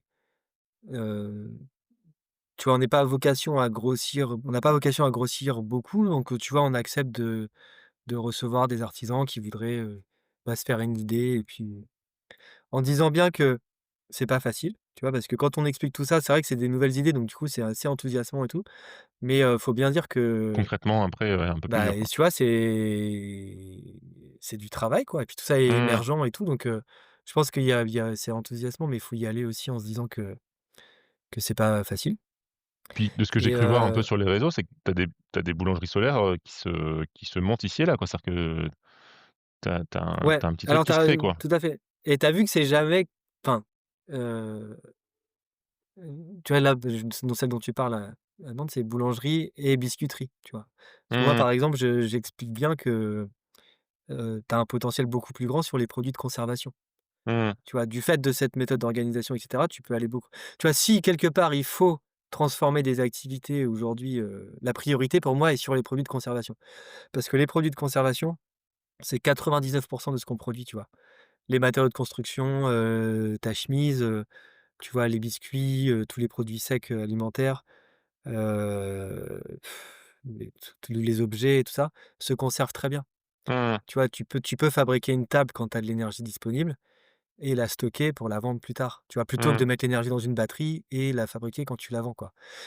Hem, voilà, et en p bon, du coup, c'est Et pardon, sur les boulangeries solaires, la question qui me ouais, vient, c'est est-ce que tu as des boulangers, on va dire, traditionnels qui font la reconversion? Ou c'est plutôt des gens qui veulent s'installer avec une nouvelle activité et se dire: «Tiens, je vais me mettre à la boulangerie solaire»? J'ai l'impression que c'est plutôt le second cas, mais ouais, bah, oui, oui, parce que c'est souvent ce que je dis, hein, c'est beaucoup plus facile de transformer une organisation qui existe pas encore. mmh, c'est sûr. C'est ça, mais et puis la culture est compliquée, hein, donc quand tu es embarqué dans un truc, moi j'ai reçu des gens en formation, boulangerie par exemple ici là, où on avait fait du pain ensemble. Le gars était un boulanger, qui avait fait un burn-out et tout, donc il avait fait son apprentissage, travail de nuit et tout ça. Mmh. Tu vois? Et quand on a commencé la journée par ne pas pétrir, c'était Il un pétait un tu vois? plomb. Beh, c'est franchement, c'est dur parce que dans la journée, plusieurs fois quoi, ils pensaient vraiment pas qu'on allait sortir un pain correct, et tu vois? Avec une force de conviction, où plusieurs fois dans la journée, j'ai dû me dire: «Non mais attends, doute pas», tu vois? Tu fais ça plusieurs fois par semaine, ça va, enfin voilà, et du coup, mais tu vois? Mais ça, c'est la force de la culture, c'est-à-dire que ça t'habite, et c'est très, très dur. Et puis Mmh. c'est dur de changer aussi quand ça va moins bien, tu vois? Donc en fait, c'est pour ça que c'est important d'aller vers ces sujets-là, heu, rapidement quoi, je pense, hein, et en tout cas de poser les bases et de structurer un peu des méthodes et tout ça. C'est que, bah, tu vois, se poser des questions existentielles quand c'est déjà un peu le bazar, tu vois? J'en avais parlé avec, un directeur de chambre de métiers d'agriculture là, de Normandie. Ils s'appellent des présidents, je crois. Bah, qu'en fait, tu vois, c'est pas les boulangeries qui sont en train de fermer quand ça va mal, tu vois, qui peuvent se poser des questions comme ça, tu vois? C'est forcément des transformations qui doivent être bien en amont de la crise, en fait. Voilà, c'est long. Et la Ouais. boulangerie, encore une fois, c'est assez symbolique en France, voilà, mais, enfin, c'est pas facile. C'est plus difficile de faire de la boulangerie, de cuire des pains au solaire que de la torréfaction. Donc moi, tu vois, mon conseil est toujours d'aller sur des produits de conservation. C'est beaucoup plus accessible et ça reste déjà une entreprise à monter et tout ça. Enfin, tu sais bien que, Ouais, et déjà, sans tu as du aller sur des succès. sujets comme ça, c'est facile de pas réussir, tu vois? Donc Mmh. heu des produits de conservation, voilà. OK, ça marche. Et Bon, hyper intéressant Arnaud, je vois le chrono, on est à 1h43, on a beaucoup parlé, et c'est trop cool. Je sais pas si tu as d'autres choses à raconter. Moi, ça me va, on peut encore parler plus, mais moi, je suis toujours ébahi par, toutes les activités, puis la logique dans tout ce que tu as fait. Enfin, c'est ultra cohérent, je trouve, enfin, hyper intéressant. On a donc, Néoloco, il faut aller voir le site de Néoloco et acheter, des barres de céréales, tu as des kits pour le petit déj, enfin, tu as plein de trucs, il faut aller voir sur le site, heu, là-dessus. Tu as un bouquin et donc bientôt un deuxième bouquin, c'est ça? alors bientôt, on maîtrise jamais trop mais OK. qui est en travail intense, ouais. Et puis tu as Teled, pour, je sais pas si tu as un site, lié à Teled, enfin si tu as quelque chose, Oui, heu bah, teled.fr, c'est pareil, OK, voilà. trop Et oui, bien. non, je te remercie. Mais après, juste pour, finir, un petit mot, je voulais rebondir sur la question du stock, parce que ça, je sais que c'est des questions qui vont émerger, tu vois, on a souvent l'impression que le stock, c'est de l'argent. Ouais, Je voulais juste finir sur cette question. vas-y, c'est intéressant. Parce que souvent, tu vois, après le: «Ah, c'est pas pour moi», la deuxième remarque, c'est: «Ah, beh, le c'est pas possible, le stock, c'est de l'argent, on va pas constituer des stocks, quoi». Mmh. Et en fait, on a développé tu vois, au sein du collectif, la notion de point de bascule. Et là, parce que cette question, le stock, c'est de l'argent, touche encore une fois, tu vois, un une quelque chose qui est du domaine de la croyance culturelle, tu vois? Mmh Alors mh. je sais que les gens, ça va, ils vont pas ils vont enfin, vous allez comprendre pourquoi. Hem, Parce que souvent les gens qui disent ça sont des gestionnaires, tu vois? Donc ils ont un rapport rationnel à l'argent, sur tous les sujets, tu vois? Est-ce qu'on fait cet investissement-là ou pas? Est-ce que j'embauche cette personne ou pas? Enfin, tu vois? Et en fonction de, bah, est-ce que, voilà, ils ont comme responsabilité d'assurer la viabilité de leur entreprise, tu vois? Mais cette représentation d'organisation d'entreprise sur la continuité est tellement ancrée et on a tellement peu de représentations alternatives que, tu vois, on a intégré cette idée que constituer des stocks, c'est de la consomme de la trésorerie et c'est de l'argent. Hem, Alors que si on a une gestion rationnelle de l'argent, on fait le calcul, tu vois? Et donc le point de bascule, c'est ça. OK, bah, alors, si on veut adapter une organisation TELED, qu'est-ce que ça coûte?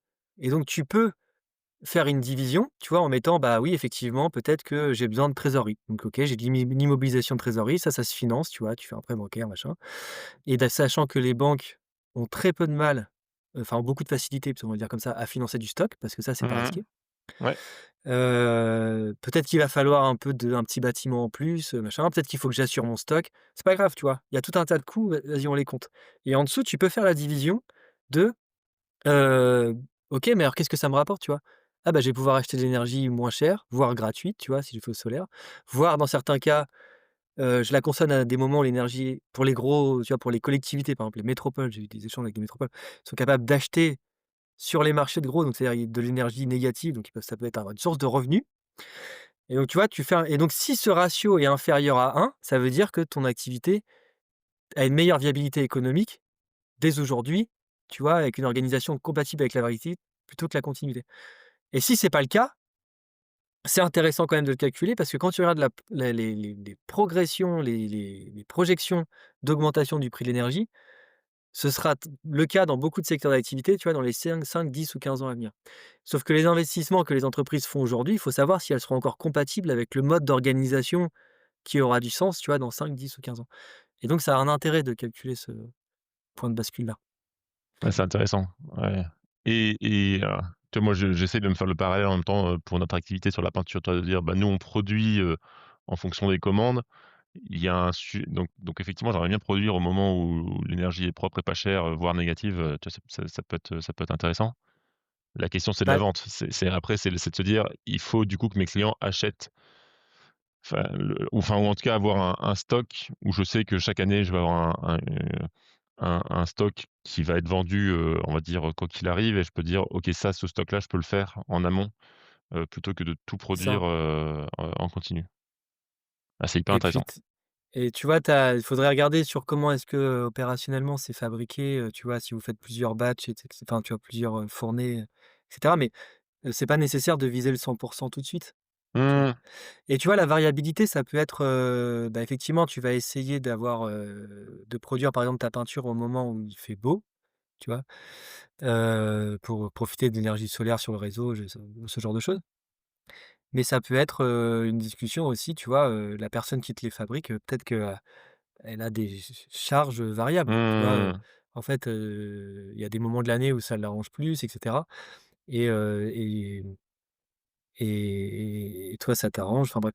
Donc tu vois, souvent quand on commence à faire ça, on trouve d'autres leviers, tu vois? Et tu te rends compte que, bah, en fait, si tu es capable de constituer des stocks et en fait, il y a des marges de manœuvre partout, tu vois? C'est comme en boulangerie, c'est pas des recettes figées, il y a des marges de manœuvre à trouver et heu et en fait, bah, tu vois, si tu vas dans une logique comme ça, il peut y avoir des stocks chez tes sous-traitants habituels, tu vois? Il peut y avoir tu Mmh. vois, qui eux aussi, ça peut être intéressant parce que ça leur permet d'être peut-être plus réactifs, Mmh. tu vois? Ou d'assurer, le coût. Enfin, Ah, tu c'est hyper beaucoup de choses intéressant. En fait, sont quand tu déroules la bobine, tu as un peu ce truc, ouais, effectivement, de enfin, je vois bien la logique. Au début, un peu comme je l'ai eu en te posant différentes questions, de dire: «Mais attends, là, ça va pas» et puis, en fait, si, si, tu peux décomposer, et tout ça et en termes de logistique, il y a aussi énormément d'impact parce que, par exemple, si tu vas sur une logique de stock, tout d'un coup, tu fais plus partir un camion, moitié plein, quoi. Tu vois? mmh, Tu fais pas partir une palette, à moitié pleine. C'est-à-dire que tu sais que ton sous-traitant a du stock. Donc, toi, ta palette, elle part quand elle est pleine, tu vois? Donc, tu fais pas partir un camion, et donc, tu vois, ça peut réduire les besoins de transport, qui est intéressant pour tu vois, la robustesse de ton activité sur le long terme, mais qui est intéressant pour, réduire le bilan carbone et sortir de la dépendance, tu vois, à la consommation, croissante de ressources et cetera. Et c'est beaucoup plus de sécurité puisque tout le monde a du stock, tu vois? Et donc un territoire, par exemple, c'est pour ça qu'on discute aussi avec les territoires, un territoire qui a des filières entières organisées comme ça, tu vois, il y a chaque maillon de la chaîne a du stock et donc quand tu as des choses qui arrivent comme, le Covid-19 ou la guerre en Ukraine et cetera, tu risques moins les pénuries puisque quand il y a des ruptures de chaîne d'approvisionnement, t'es pas tout le monde doit se réinventer en 3 jours, tu vois? Tu sais que tout le monde a, 3-4 semaines de stock, voire, 6 mois, enfin ça dépend comment tu as mmh, dimensionné les stocks. Heu et donc tu as le temps de voir venir, donc il y a moins de stress, donc il y a moins tu sais, sur les marchés financiers là, de gens qui parient à la hausse ou qui parient et tu vois, les choses sont plus apaisées, quoi. ouais, Et OK. Non, bah, c'est hyper intéressant. Tu vois, ça va m'amener à réfléchir, ce qui est déjà une bonne première étape. Tu vois, rien que pour Enercool, tu vois, de se dire: «Tiens, qu'est-ce qu'on pourrait mettre en place?» OK et après, du coup, ça se décompose comment ça, juste pour finir là-dessus? C'est-à-dire qu'en fait, tu as une personne, toi ou le collectif là, qui va se présenter en entreprise et qui va faire un espèce de diagnostic. Tu vends une petite mission de conseil et d'analyse là-dessus? bah, c'est C'est ça, moi ça m'arrive d'en faire, bah, je suis pas tout seul dans le collectif, donc après il y a des gens qui tu vois? C'est tellement large comme sujet qu'il faut plein de compétences. Donc dans le collectif, il y a des gens qui ont des compétences différentes, tu vois? Heu et donc oui, il y a un diagnostic. Ça démarre toujours par un diagnostic sur site, tu vois? Donc globalement, ça dure une journée, sur site. Après il y a de l'analyse aussi en amont, surtout. Voilà et après à l'issue du diagnostic, l'objectif c'est d'esquisser un plan d'action, tu vois? Comme je te disais tout à l'heure, hein, tu vois? Ça va de trucs très simples à: «Tiens, on pourrait pas décaler la pause du midi?» Tu vois? Et ça, c'est des questions que probablement personne s'est jamais posées dans l'entreprise, tu vois? Puisque mmh, donc ça veut pas dire que c'est pas possible. Ça veut dire, ouais et puis il y a des trucs qui peuvent être un peu plus poussés comme, tiens, comment est-ce que ça transforme la chaîne logistique? En fait, vous avez des fournisseurs comme Enercool, et cetera, ça pourrait être un avantage pour eux justement de sécuriser les stocks, machin.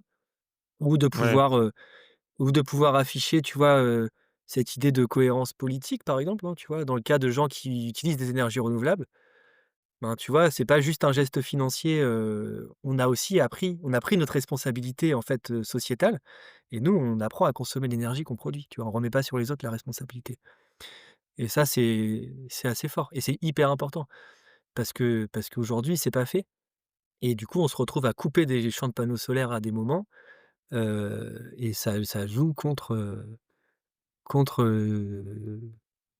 la reprise du contrôle qui est Mmh. nécessaire, qui de toute façon sera obligatoire, un jour ou l'autre. OK, ça marche. Bon, merci beaucoup, Arnaud pour tout ça, Ouais, c'était bah, merci à hyper toi. riche, hyper intéressant. Bonne continuation, pour la suite. Je sais pas c'est quoi la prochaine étape, après TELED, mais il va y avoir des choses encore, Non, je crois que tu as touché le bout. j ouais, je dirais qu'après le prochain livre, ça m'étonnerait qu'il y ait de grandes idées. On sait pas, on Voilà, verra. c'est les idées Ça marche. qui Bon, gambergent, ouais. merci Arnaud. Allez, à plus À bientôt. Salut et puis Maxime. à bientôt tout le monde. Ciao. Salut. Et vous voilà arrivé à la fin du podcast. Merci pour l'écoute. N'oubliez pas de vous abonner sur Spotify ou Apple Podcast et sur LinkedIn. Partagez-le aussi sur les réseaux, ça aide beaucoup. Merci et à bientôt.